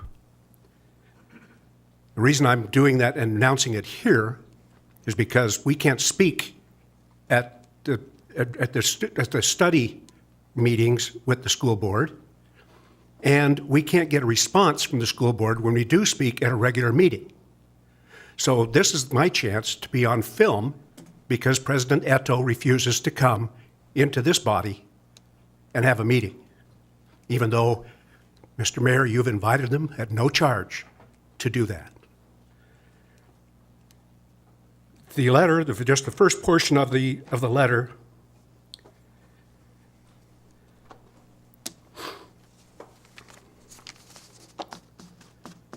reads as follows.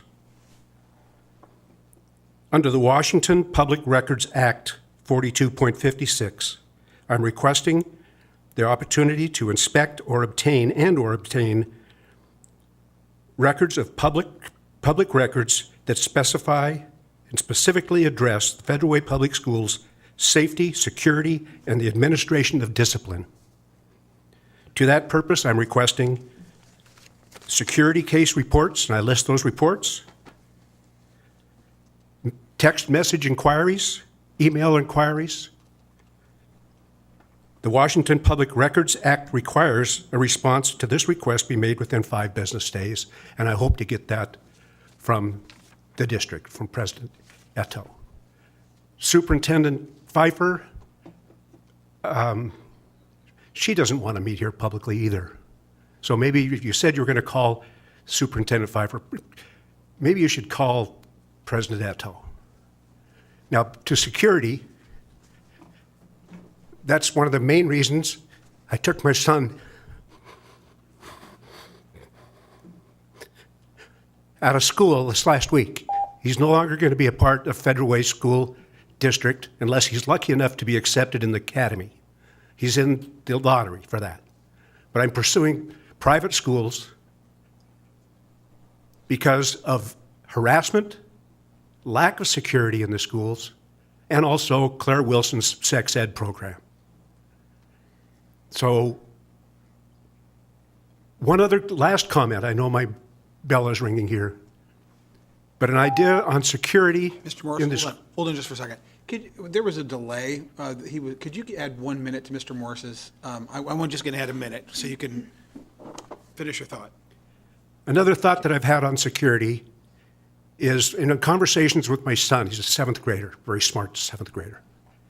And I asked him, what training do you have in class if you imagine yourself sitting in class and something like happened in Texas happens here?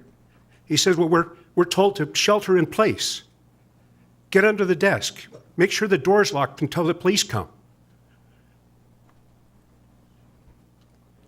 My comment to that is maybe they should be trained to do what the police do and maybe charge the shooter, take the shooter down, slow him down so the police can come in. And the last thing, there's on the radio just yesterday, Dory Monson interviewed a school official in Topanish, which is just south of Yakima.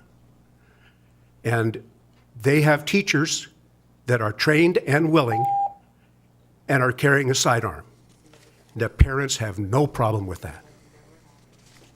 That's it. Thank you. Thank you, sir.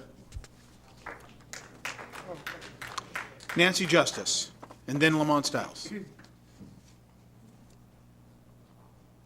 Good evening, Mayor and Council. I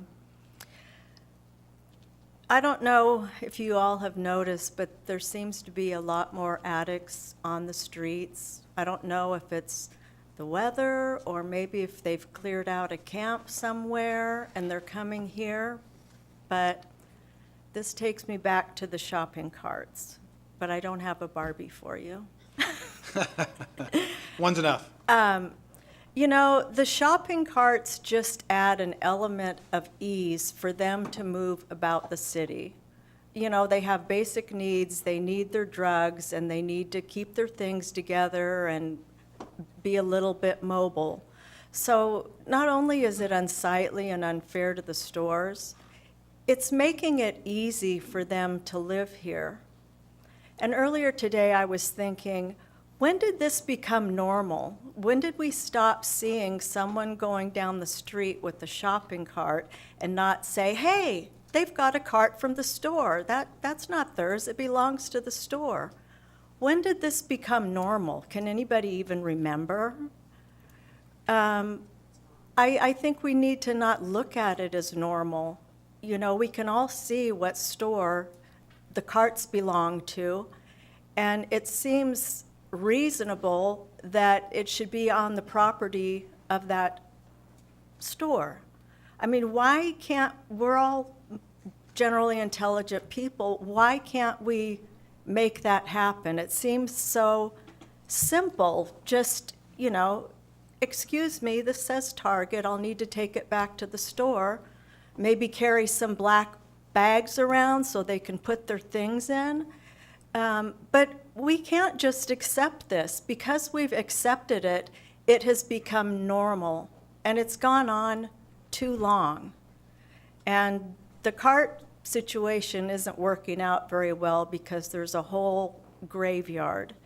And if there's carts there being destroyed and nobody seems to care that the addicts are walking around town with carts, instead of destroying them, why not mark some addicts and trade them out for the ones that belong to the stores?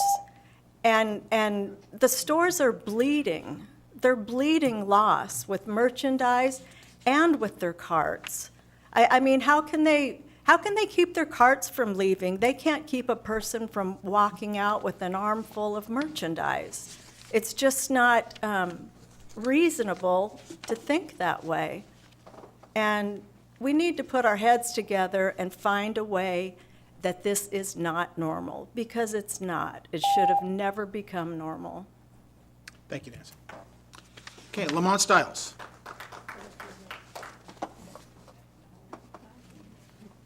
Peace and blessings to everyone, citizens, council. Every time I get up here, I don't know what to say. I have what I want to say, and then I listen to the community, and then it always changes. So I guess I'll just touch on, like, from the beginning. From the housing part, I think in the beginning we were talking about housing. One of the things that, when we talk about multifamily homes, we had like Part 16, Kids Corner, and then Uptown Square. So I just feel like the city doing a good job of just understanding the need. If we already knew that, I mean, maybe some people knew that gentrification was happening, but if we knew that these dwellings were going to be income restrictive, or whatever the new term of it is, then maybe we want to provide services for those communities ahead of time, or at least plan to provide services. I remember, again, I stayed in Park 16. I had no clue of what it was when I put my deposit down, and the police were there every day that I lived there. And so yeah, just the planning part of it. I think one of the other issues was like the police reacting to the shootings and whatnot, or an active shooter. Things have changed. I remember having like tornado warnings getting up under the desk, and so now we're in this place where we got to worry about somebody just randomly shooting people. So from that standpoint, I know that it's a rather large community, being it's a little over 100,000 people, give or take. Just knowing our community and having bringing our community together through different, just knowing your neighbor is crazy, because we have a great city, and when you go out, it's not. I mean, the shopping carts, the homelessness and stuff, but there's a lot of good citizens out here that really want to see the city move forward. And so listening to the community, and then action after that, like having actionable tasks. Like I remember the crime task force or whatever that was supposed to be years ago, and nothing really came about as far as policies and things of that nature. So just like I would like to see more, just not talking, but actually going out and doing stuff and partnering with the community. Also, talking about the youth, I know the carts are an issue, but a lot of the crime, or actually the violent crime, comes from youth. And so I talked about buildings and locations for youth to come in and be able to get out of the streets, and programs and things like that you guys could partner with the city and or with the community to help with these things. But that being said, we have a beautiful community. Thank you for all the community members that came out, and let's do more than just talk about solutions. Let's actually put some wheels to it. All right, thank you. Cynthia Ricks McAtan, and then Anna Patrick.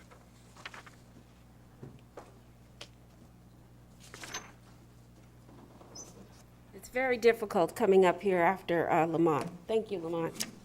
I'm Cynthia, live in Federal Way, longtime community member. Tonight, I would like to talk about National Gun Violence Awareness Day. Today, I wear orange, which symbolizes the color for National Gun Violence. I'm going to be quoting a lot from a study that was done by King County regarding firearm safety affecting youth and young adults ages 0 to 24. Firearms are the leading cause of suicide and homicide deaths among youth and young adults here in King County.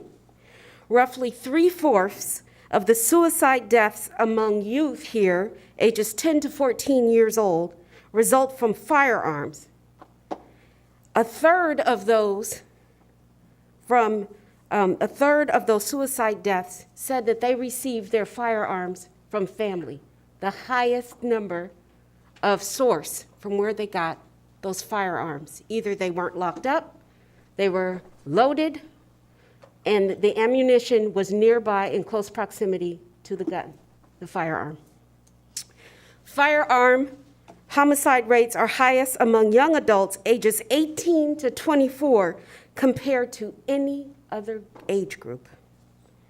Male youth are more likely than female youth to have self-inflicted and assault-related injuries and deaths from firearms, with rates for males at least double those for female in King County.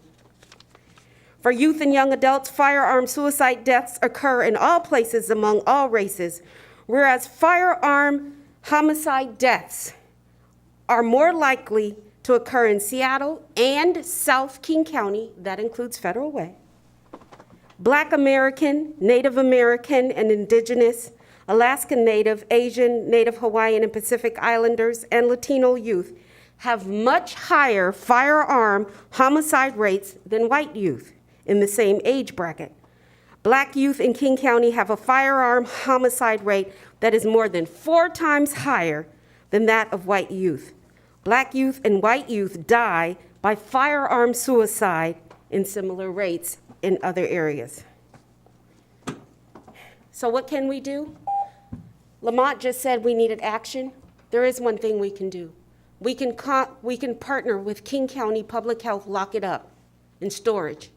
If we just have firearms in your house, if you would just lock it up and store your ammunition separate from your firearm, you could reduce suicide rate almost in half in King County if we had enough people to do that. So I encourage you, if you want to save our young people, the one thing you can do, lock it up. Thank you so much for your time. Thank you. Anna Patrick.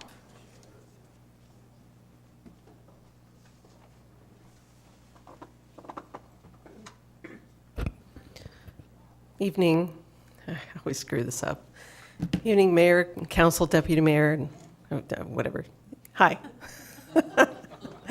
So I like the idea of the Lock It Up campaign. I'm worried about summer. You know, this particular year has been really rough in the schools. It's been really, really rough. Just what I've heard about stats-wise in the high schools, just what I've seen on social media, there's a lot going on. There's a lot of mental health issues going on. I'm worried about what we're going to do this summer. There's a lot of kids who are not, it's, you know, the younger kids we take care of, but it's the ones that are older that we just assume, oh, you're old enough, you know, you can go do your own thing. And I worry about the spaces that these kids are going to be hanging out in. And, you know, with restorative community pathways, we're just sort of diverting a lot of the dangerous activity back into our community and hoping that it's enough, that what we're doing is enough, but I don't think it is. I think we need to have, in like the Uptown Square and Park 16, we need to have some sort of mentorship there when the kids are out there so that they can go and use the spaces. I've heard the gym isn't even used. So my guess is it doesn't feel safe, you know, based on what we're hearing is going on in that building. So I saw on social media there's a There's a one day when families can reach out to the community about the activities, I think it's the multi-service center, to find out what youth can be doing. And I think we need to get that information out there a little bit more. But also, not all families, not all parents are going to be seeking that for their kids, and not all those kids are going to be seeking that for themselves. So I think we need to do some more interventions with the community. I don't know what that looks like and how it's funded, but I support finding spaces for our youth and finding the youth that need those spaces. And so I'll just mention that I've been reaching out to the school district, talking about my concerns about restorative community pathways. The school district was not aware, from what I understand, that this was even happening.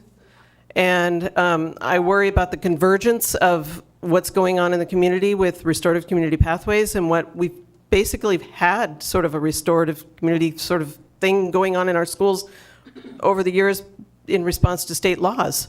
So, you know, we kind of divert a lot of things through our interventions in the schools. Now we're putting the two together, and what is that going to look like? So I brought this up with the school board. Mr. Ito was receptive. The school board was receptive. There were shared concerns.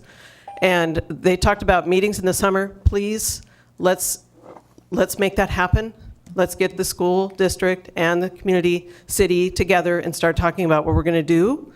And let's not just make it a token meeting that's just an hour long. Let's make sure we're really getting the community in on that discussion and inform them on what's going on and what makes it so complicated and how we can fix it.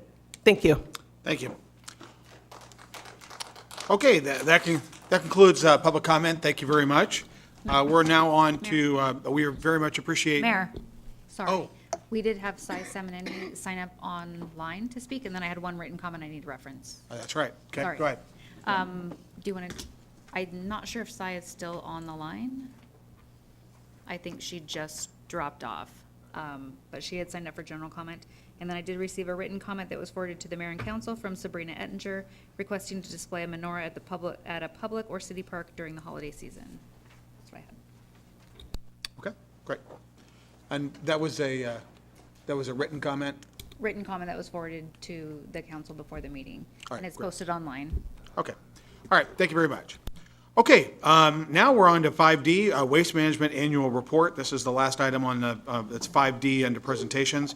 We've got Han Kirkland with the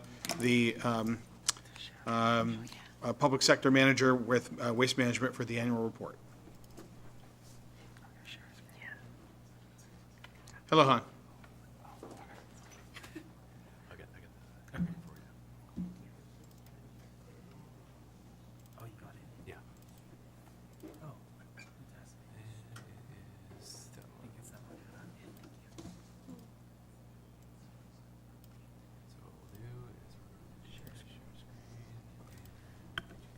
Cynthia, thank you for checking in on me. Appreciate it. Hello and good evening, Mayor, Council President, Coach Marr, and Deputy Mayor Conda, and the rest of the council. Thank you for this opportunity to review our annual report and to talk a little bit about what we've done in 2021. I believe you all should have a copy of our annual report, but we also brought the PowerPoint. Like the mayor said, my name is Han Kirkland, and I'm the Waste Management Contract Manager for the City of Federal Way.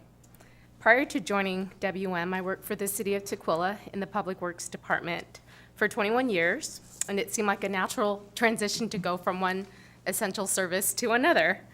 I've been with Waste Management for almost 2 years and have had the privilege of managing our Federal Way contract with city staff since October of 2020. It's been an honor. WM has proudly served the Federal Way community for the past 32 years, providing garbage, recycling, and food and yard waste collection.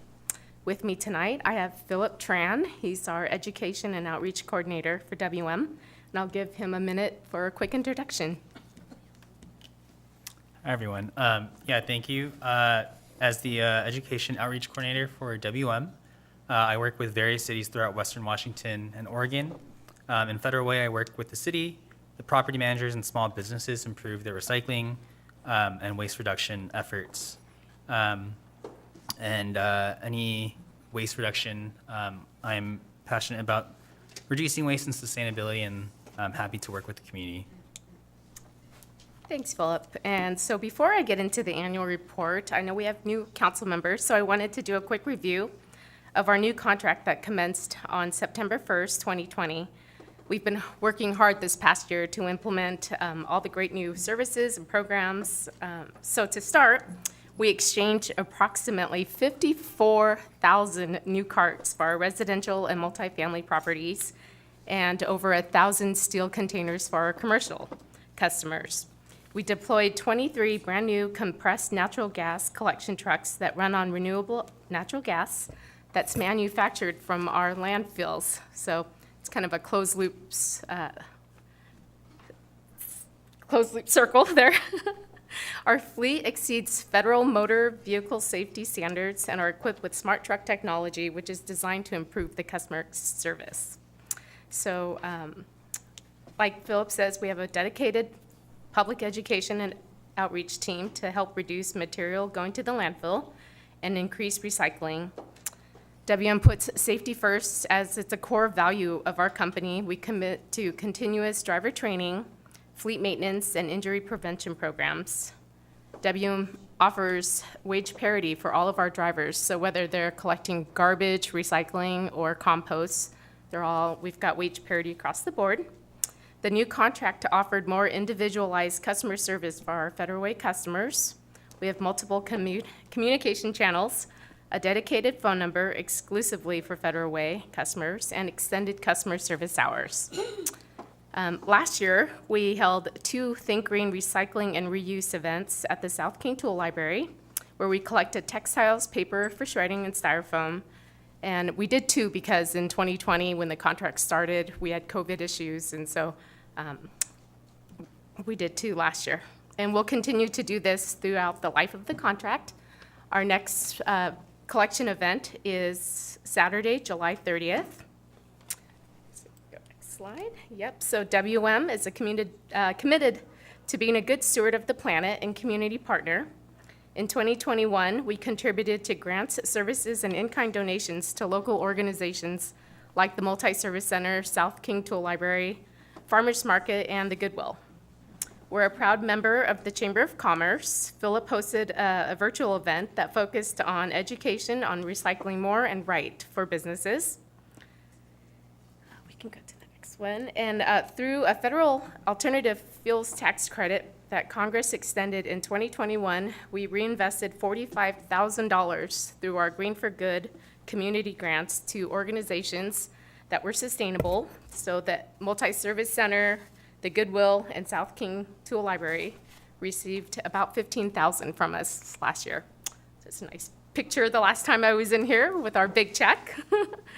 We inspired the community to go green by pledging $1 donation to the Multi-Service Center for each of the first 5,000 customers who newly selected their communication preferences, signed up for paperless billing, or enrolled in autopay. And below there, we presented a check at the end of July for $5,000 to the Multi-Service Center. And finally, we partnered with the Mayor's Office to fight hunger for the Mayor's Month of Concern food drive in October, where we collected 10,090 pounds of food and 50 pounds of non-perishable items. So I'm going to turn it over to Philip here to talk a little bit about education and outreach activities last year. Yes. So as Han was saying, we here at WM, we promote sustainability through the community, and we work with local organizations such as MSC. Also, I worked with Marlene's Federal Way to host community events and promoting education about recycling and waste reduction. And through different programs such as the Clean Cart program, we focus on reducing waste by educating residential customers on how to properly recycle and reduce contamination, so recycle more and recycle right. Through this program, we can identify customers who are contaminating and then reach out to them directly to work with them to reduce their contamination and to just learn kind of what is recyclable and what they shouldn't be recycling. Another program we had last year and this year is the All Stars campaign, and we work through our commercial. We work on commercial, multifamily, and residential side. Last year, for the commercial side, we hosted a sustainable business workshop, a networking event, and we partnered with the Federal Way Chamber of Commerce. For the multifamily, we recognized the efforts to reduce contamination at a specific property where they took extra steps to reduce contamination and encourage recycling. And in the residential customers, we awarded randomly selected people from the clean cart list where they reflected improvement in reducing contamination. Last year, as Han was mentioning, we had Think Green events. So here in what you might see on your screen was a collection event where we also had a booth. There is myself kind of just connecting with customers, connecting with residents who are coming by to just learn more about what can be recycled and learning about different resources available.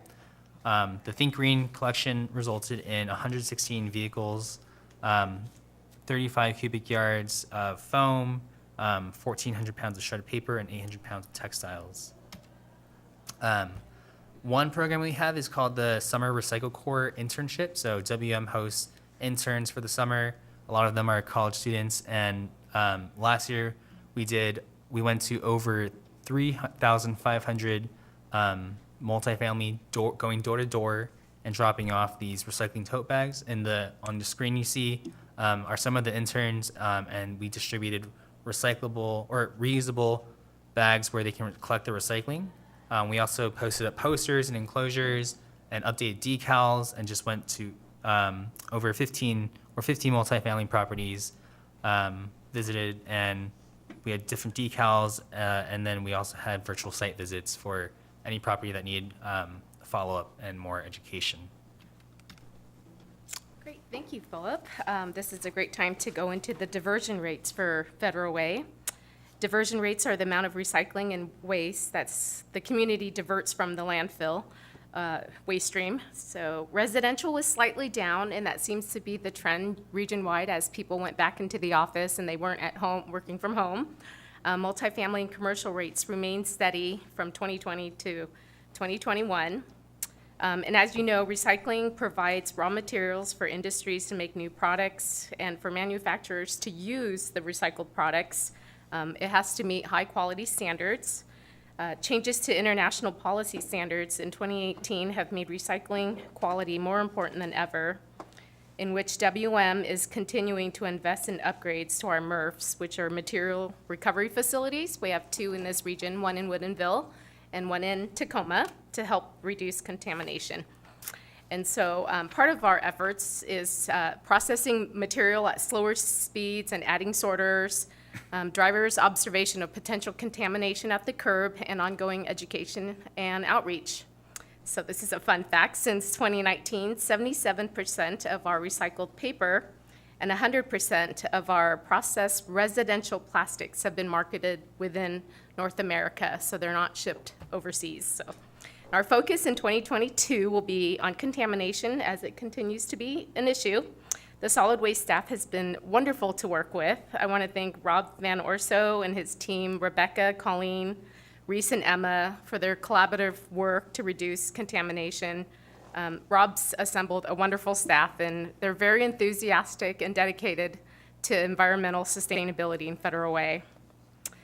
And so, in closing, I just want to say that WM remains committed to excellent customer service despite continued challenges in 2021, like supply chain disruptions and labor shortages. We are resilient, hardworking, and remain committed to providing the best possible service to Federal Way. And 4 of those factors is safety, so our trucks have cameras positioned inside and outside the trucks to ensure, help the drivers navigate neighborhoods safely and identify unacceptable items in recycling and compost containers, along with enabling WM to inform customers about contamination. So we have video footage or pictures of overages. We're an employee-first company offering benefits that recruit and retain employees by offering benefits like free college tuition to employees and their dependents, so that's pretty cool. We're continuing to invest in the MyWN app, and finally, the environment, committed to investing our recycling infrastructure. our Cascade Recycling Center in Woodinville will undergo a multi-million-dollar renovation to combine state-of-the-art technology and advanced intelligent sorting capabilities. And so, with that, I just wanted to finish with this slide. Last one, maybe? Yeah, and so we do offer tours of the JMK, so if anyone is ever interested, Reese on the left there works for the solid waste department. He was like a kid in a candy store here. We're at the JMK. We had just gone through a tour of the facility, and he was very excited to see how, all that is sorted. So with that, thank you for your time. I appreciate it, and if you have any questions. Well, we're getting a little bit late in the meeting. Well, first of all, I want to say thank you very much for your patience to have us go through, because we had quite a number of presentations. I don't see any questions right now, but we want to thank you very much for the great work that you do and that Waste Management does. Oh, sorry. Is that okay? Yeah, sure. On one of your slides, you compared residential, commercial, and single-family? Multifamily, yeah. Multifamily. So with multifamily,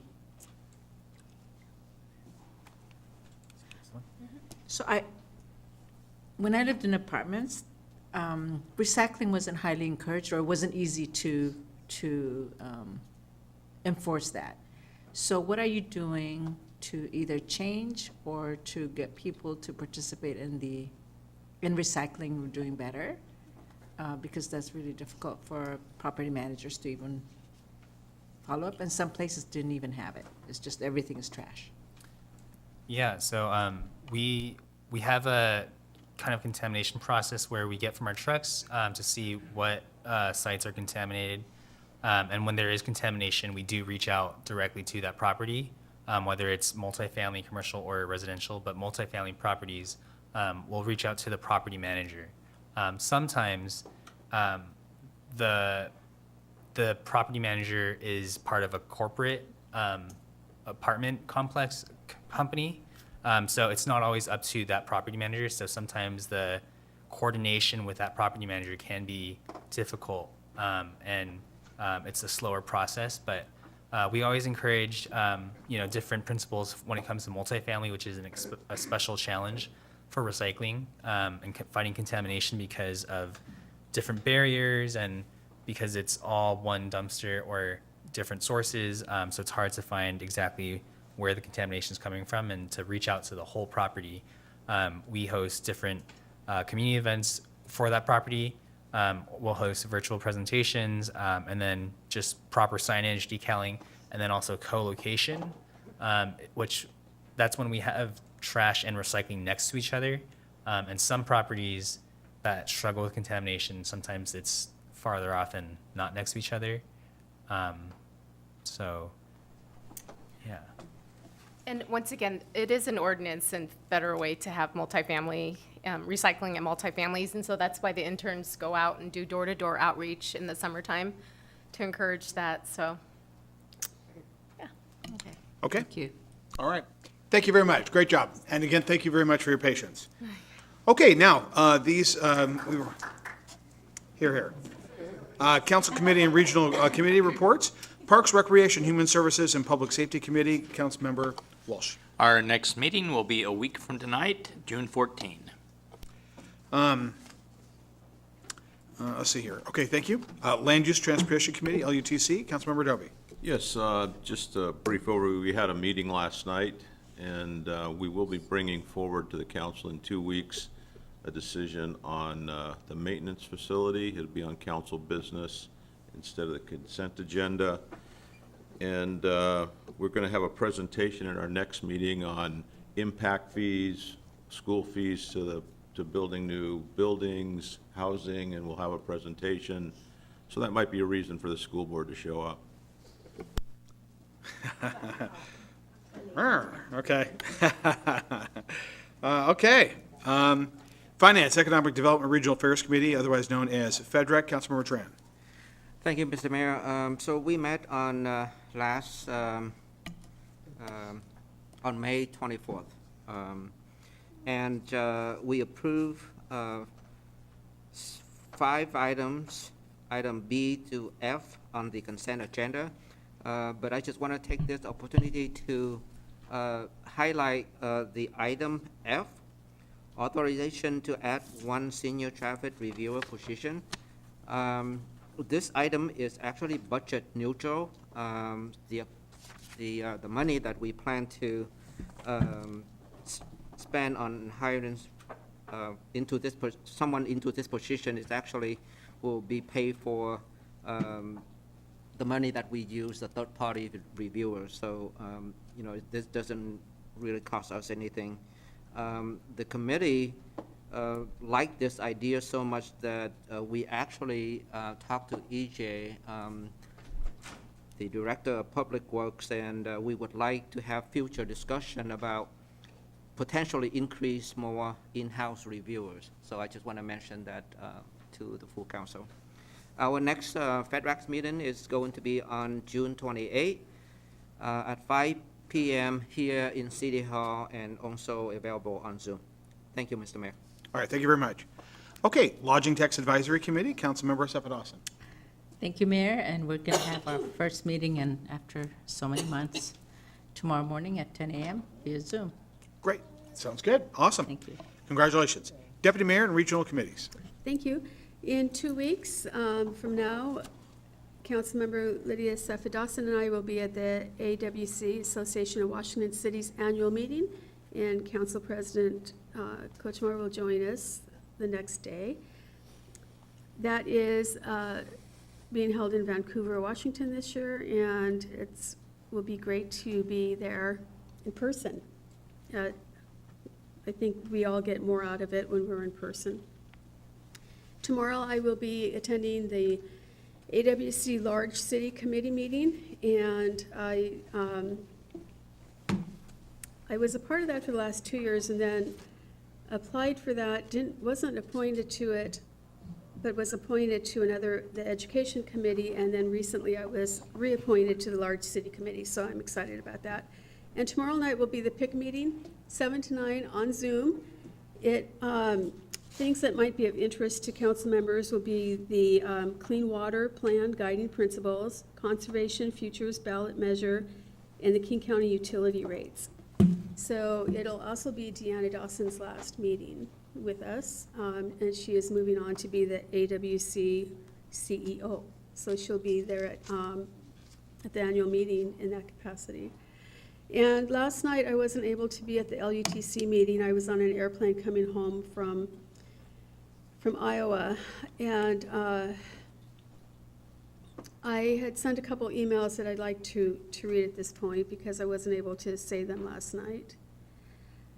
I'm very concerned that this is listed to go to the consent calendar. It is not a routine action, nor is it without controversy. Those are the items that the consent agenda is used for. And I'm very glad that the committee changed it to the business agenda.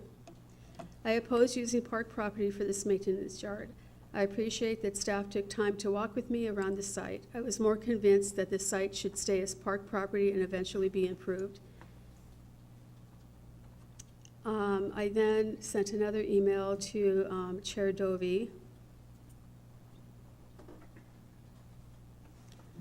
And that one said that this isn't a decision to make without public input, in my opinion. I understand it may be less expensive to use the park property, but this is a 40-year investment. It has to be the right decision and the right choice. Using park property in a city that prides itself on our great parks, in my opinion, isn't a good idea. I would encourage the public to let us know what their thoughts are on this, and looking forward to hearing that. Thank you. All right, Council President report. When I start coughing, I can't control it, so it's going to be quick. Councilmember Dawson, Councilmember Walsh, and I attended a hearing or briefing on missing middle housing, which is housing that would be for middle-income folks, but also for diversity in housing. So one of the things I think we need to start talking about as a community is something called intergenerational housing. That means where people can use, as we used to do many years ago, use their house for intergenerational, grandma, kids, adults, so that they can live together and help each other. And I think that's something that we need to discuss along with increasing our housing stock, such as detached ADUs. Finally, we will be talking about this. Finally, I just want to recognize Diana Noble-Gulliford, the head of the Historical Society, who actually, it was her idea to recognize John Kona and dedicate a piece of property to him for his historical contributions to our community. So I just wanted to make sure people knew that that initially was Diana's idea. Thank you. All right, thank you very much. Okay, now we're on to the consent agenda. These items have gone through council committee and can be passed all at once. I'll read them all, and then I'll ask if a council member wants to pull an item for separate consideration. Item A, minutes for the May 17th, 2022 regular and special meeting minutes. B, monthly financial report, April 2022. C, AP vouchers 4/16/22 through 5/15/22, and payroll vouchers 4/1/22 through 4/30/22. Memorandum, item D, memorandum of understanding, MOU with Federal Way Public Schools for Sahali track replacement. E, Sahali track replacement proposal acceptance. F, authorization to add one senior traffic reviewer position. Council, is there an item you would want, a member would want to pull for separate consideration? All right, Council President Kochmar, do you have a motion? I move approval of items A through F on the consent agenda. Is there a second? Second. Been a motion and a second. Is there any discussion? All those in favor of passage of A through F? Aye. Opposed? Matters passed unanimously. Ordinances, first reading. Item A, Council Bill 826, 2021 to 2022, biennial budget amendment. There you are. Well, you move fast. An ordinance of the City of Federal Way, Washington relating to amending of the 21 to 22 biennial budget, amending ordinance number 20-903, 21-916, and 21-924. Does that suffice for the reading of the, is it okay if I do it, or do you have to do it? I think I just did. Check that box. All right. Staff report, Steve Groom. Mayor and council, I don't want to diminish your enthusiasm for the next budget process, but no budget survives the first contact with reality. It's amazing how quickly you can adopt a budget, and then pretty soon some things come along. Staff does come to you routinely bringing budget amendments, and there are three reasons that you will always see us because we collect things and we try to batch them, bring them to you efficiently, because it does require 2 hearings. The 3 reasons that you need a budget amendment is, first off, you, council, approve things from time to time that need us to circle back and amend the budget so that what you've approved is now budgeted to spend. Second thing is new grants and revenues pop up so that we need to recognize the new revenue and then the spending against it. And then the third thing is, from one fiscal year to another, there are things such as in 2021, we had $19 million of ARPA grant funding. We need to move that into 2022, and there's a lot of items in your packet that are just like that. When we disperse checks in 2022 for something that was budgeted last year, we don't want to goof up the current year's budget. I presented at FedRAC. I showed a few slides that showed which of the items in your packet pertain to new revenue and which ones pertain to carryover. I think we covered that. I don't intend to take any more time. Staff recommends approval of this budget ordinance after the second hearing. I'm available for questions. Thank you very much. Council, any questions? All right. Stephanie, do we have any public comment? I don't have anyone signed up, Mayor. All right. Steve, thank you very much. Would the city clerk please read the ordinance title? Council Bill 826, 2021 to 2022 biennial budget amendment, an ordinance of the City of Federal Way, Washington relating to amending the 2021-2022 biennial budget. We liked it so much, we read it twice. Thank you. I'll be here all night. Councilmember Councilmember Tran. I vote no. Mr. Mayor, I move to forward the proposed ordinance to the June 21st, 2022 council meeting for second reading and enactment. Second. It's been a motion and a second. Is there a discussion? All those in favor? Aye. All those opposed? All right, matter passed unanimously. Second reading and enactment. Item B, Council Bill 824, sidewalk repair, construction and/or reconstruction and assessments. Would the city clerk please read the ordinance title? Council Bill 824, sidewalk repair, construction, and/or reconstruction and assessments. An ordinance of the City of Federal Way, Washington, modifying the city's sidewalk code to provide process for sidewalk repair, reconstruction, and/or construction, adding new section Federal Way Revised Code 440025 to Chapter 440. All right. Councilmember Dovey. Yes, I move approval of the proposed ordinance. Second. There's been a motion and a second. Is there any discussion? All those in favor? Aye. Opposed? All right, matter passed unanimously. Item C, Council Bill 825, amendment to new singular wireless PCS LLC franchise ordinance. Would the city clerk please read the ordinance title? Council Bill 825, amendment to the new singular wireless PCS LLC franchise ordinance. An ordinance of the City of Federal Way, Washington, granting new singular wireless PCS LLC, a Delaware limited liability company, a non-exclusive franchise amendment to occupy rights of way in the City of Federal Way, removing 2 sites and adding 1 new site to the list of authorized sites. All right, Councilmember Dovey, do you have a motion? I do not. I'm going to recuse myself on this, and someone else will need to make the motion. All right. I move that the ordinance be adopted. Is there a second? Second. Okay, it's been a motion and a second. Is there any discussion? Okay, the record should reflect that Councilmember Dovey has recused himself. All those in favor except for Councilmember Dovey? Aye. Opposed? Matter passed unanimously, 6-0. All right, council reports. Wow. First meeting of the month, so we start with position number 1, Councilmember Cepheus. Sure. Unlike you, I was able to attend the meeting last night from Denver Airport. Found a, I was on a plane. but yeah, he did read some of your, an email or so, I think. And thank you. One thing I wanted to acknowledge is thank you so much for paying attention to the screen yesterday, and for being very inclusive, so thank you. With that, I have no report. Thank you very much, Mayor. All right, thank you very much. Councilmember Norton. I just want to say thank you to the community members who are working with me and city administration to put together some space and support for underserved senior citizens and our youth. I will be sending out emails to everyone. I know I promised I'd do it on Friday, but I got a little sidetracked. Also, June 26th, Park 16 is putting on a community safety event. I was at, and I also wanted to say thank you to Keith, Director Neven, for meeting with me and a business owner. That was really nice of you to do that. And also Director Davis, thank you for taking time out of your schedule. Both of them have been very supportive to me with some side projects I've had going on.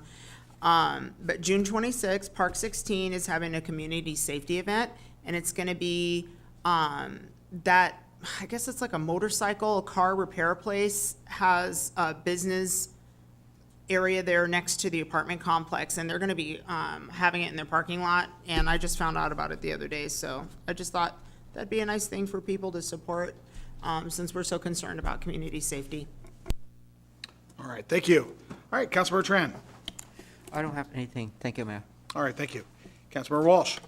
Nothing to report. Great. Councilmember Dovey. Yes, thank you, Mayor Farrell. I have kind of a question I'd like to bring up, and maybe we can get a report on it in the future. I was fortunate to attend the mayor's meeting with the Federal Way Black Coalition or the collective the other day, and at that meeting we had some discussions about ARPA money, and there was discussions about, people asked questions about how they get funded. And our state rep, Jamala Taylor, and our state senator, Claire Wilson, both testified that they had given or gotten money for Federal Way for these organizations. And I know they were here a while back and gave a long presentation during public comment, but the impression I got while sitting there is there was some allocations or things to citizens or organizations in Federal Way, and it would be nice to know what those were exactly, because there was a lot of confusion and there was a lot of questions. Why isn't Federal Way helping us do this, and I'd just like to get some clarity from our state senator and our state representative who testified there and kind of didn't make promises, but made comments that made people think that there was maybe something there that is there that nobody knows how to get hold of. So maybe the mayor and staff can organize some presentation, so if we get asked a question, we know the answer. You bet. And so thank you. That was a great meeting. I'm glad I got to attend, and I'm glad to be back. Glad to have you back. Thank you very much. All right, Deputy Mayor? Thank you. This weekend is high school graduations, and they're being held in person. And so I'd like to congratulate all of the 2022 graduates. It's been a tough high school career for you. You know, 2 years of COVID and not having a normal high school experience, is concerning for me. I hope that the graduates feel a connection to the high schools and to the school district and to the city, and go back, once they go out of high school and do whatever they're doing after high school, that they eventually come back and make Federal Way their home again. And then I have exciting news. We are holding, the Federal Way Seroptimus Club, of which I'm co-president this year, is holding Flag Day this weekend. It's our 33rd annual Flag Day. It's going to be held at the Federal Way Farmers Market from 10 to 11. It'll be a shorter event than we normally have at the Aquatic Center because of just the location and trying to get back into the groove again. We have music, we have speakers, we have the Scouts coming for the presentation of colors, and we would encourage you to come when you're at the market at 10 o'clock. Please stop by and participate in Flag Day. We'd appreciate it. And I often thank police officers for their service, and every time I see a police officer, I ask them to stay safe and to go home at the end of their shift. When we were recently in Cascade, Iowa, visiting our son, it's a very small town, about 2,000 people. They have a main street which has the buildings, old buildings that are connected to each other. And last Wednesday night, there was a fire in one of those buildings. It was in one of the middle buildings, so there is a building on each side of it. And the Cascade Fire Department is a volunteer fire department. They were the first on the scene. Eventually, before the night was over, there were 6 fire departments there and about 5 different public safety police officers there and sheriffs there. It was really a frightening event to watch. I've never watched a fire like that in person. And what I want to say is in the beginning of the fire, when I first started watching it, there were 3 Cascade firefighters who are volunteers, and on the bottom floor of the building was the store, and on the top floor was an apartment unit, and then there was an apartment unit in the back of the building. Three of the volunteer firefighters took a hose and went up the very narrow stairs, because these buildings are about 150 to 180 years old, to rescue somebody that they had heard was up there. And that took a lot of courage and a lot of bravery, because these guys are not firefighters. They're farmers or business people. They do this to help their community. And they were able to find the person that was in the upstairs apartment and bring him down. He unfortunately passed away. And I would just like to thank firefighters for the work that they do. I watched the fire and the firefighters for about an hour, hour and a half. And many of the firefighters, professional firefighters from the other departments, from other cities that came to help, needed to have their outfits taken off and be assessed because of the conditions of the fire. And that was concerning to watch that happen. So firefighters, be safe, come home, and thank you for what you do. All right. Council President Kochmar. I just want to say thank you to our police officers for all their hard work on behalf of our citizens in the last couple of weeks. Thank you very much. It's been noticed. Absolutely. And with that, we're adjourned. Thank you very much, everybody.